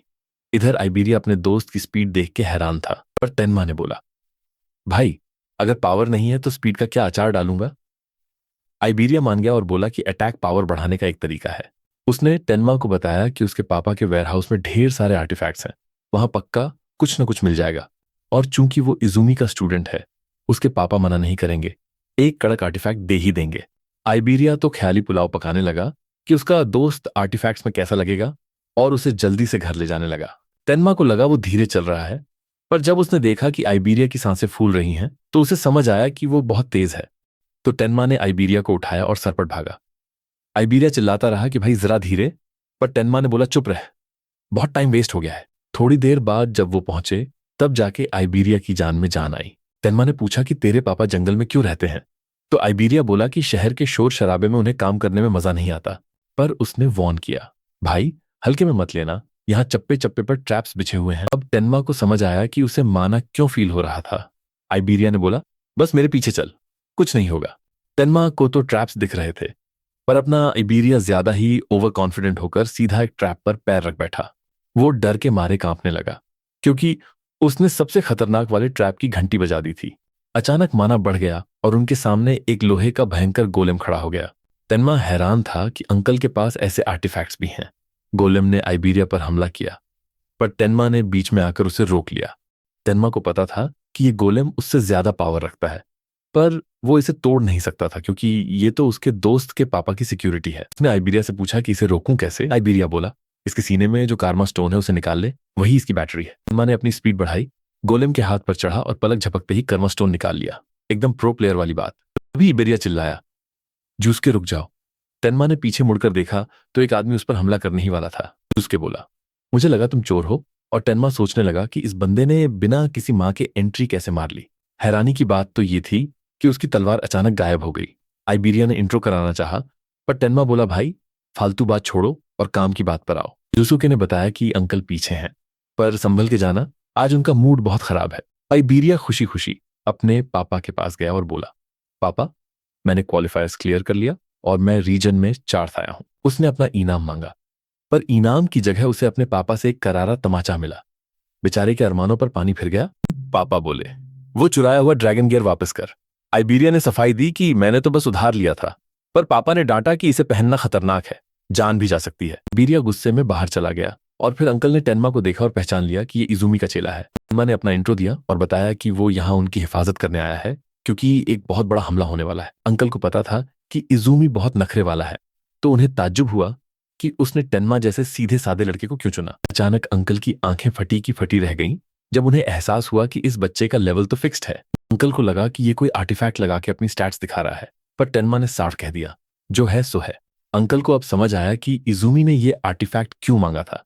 वो बोले, तेरा टीचर बड़ा शातिर है, बिना फायदे के कुछ नहीं करता। पर तेनमा को तो कुछ पता ही नहीं था। एडन ने बताया कि इजुमी ने तुम्हारी सिक्योरिटी के बदले एक खास आर्टिफैक्ट की डील की है। तेनमा तो बिना किसी लालच के रक्षा करने को तैयार था, पर अंकल ने सोचा कि चलो इसे एक आर्टिफैक्ट दे ही देते हैं। पर एडन को समझ नहीं आया कि इजुमी ने यह रिजेक्टेड माल क्यों मांगा। असल में यह पावर बढ़ाने के लिए था, पर इसमें दरार आ गई और यह अजीब सा ब्रोकन इफेक्ट वाला बन गया। इसका लोचा यह था कि लेवल बढ़ते ही क्रिटिकल रेट 0 हो जाता है। आम लोगों के लिए यह कचरा है, पर तेनमा का लेवल तो बढ़ता ही नहीं। अंकल समझ गए कि तेनमा कोई आम बंदा नहीं है। अंकल बोले, अब पता नहीं तू कैसे स्ट्रांग होता है, पर यह आर्टिफैक्ट तेरे लिए परफेक्ट है। तेरा लेवल बढ़ेगा नहीं, पर तेरा क्रिटिकल रेट 100 हो जाएगा और हर हमला 10 गुना ज्यादा तगड़ा होगा। तेनमा ने वो क्रिस्टल पहन लिया, पर एक पेंच है, क्रिटिकल रेट तभी बढ़ेगा जब वो अपने से ज्यादा ताकतवर दुश्मनों को हराएगा। ये तो मिशन इम्पॉसिबल जैसा है। तेनमा ने सोचा कि पहले जान बचाते हैं, स्ट्रैटेजी बाद में बनाएंगे। एडन ने बोला, शुक्रिया मत कह, बस जाके उन बीस्ट्स को धूल चटा। उन्होंने कहा, बेफिक्र रहो, यहां कोई नहीं आएगा। और तभी अचानक आसमान में एक हरा बैरियर बन गया। भाई किस्मत ही खराब है, सिर्फ बड़े बड़े अफसरों को ही ये जगह पता थी, तो एडन को शक हुआ कि ये कोई इत्तेफाक नहीं है। जूसके ने सबको पीछे रहने को कहा, पर तेनमा बोला, वो लोग आ चुके हैं। तेनमा को भयंकर स्पीड महसूस हुई। एक बीस्ट ने उस पर झपट्टा मारा, पर तेनमा ने उसे पकड़ के गाजर की तरह काट दिया। उसे पता था कि लोटस एक्सप्लोजन से वो इन सब को उड़ा सकता है। उसे डर था कि कहीं लोटस एक्सप्लोजन से घर के अंदर छुपे एडन और आइबेरिया न लपेटे में आ जाए। उसने पहले वालों को तो साड़ कर दिया, पर तभी उसे एक और भयंकर मैजिक पावर महसूस हुई। इधर डीमन किंग यमराजा अपने मालिक को बता रहा है कि उसने प्यादों को भेज दिया है।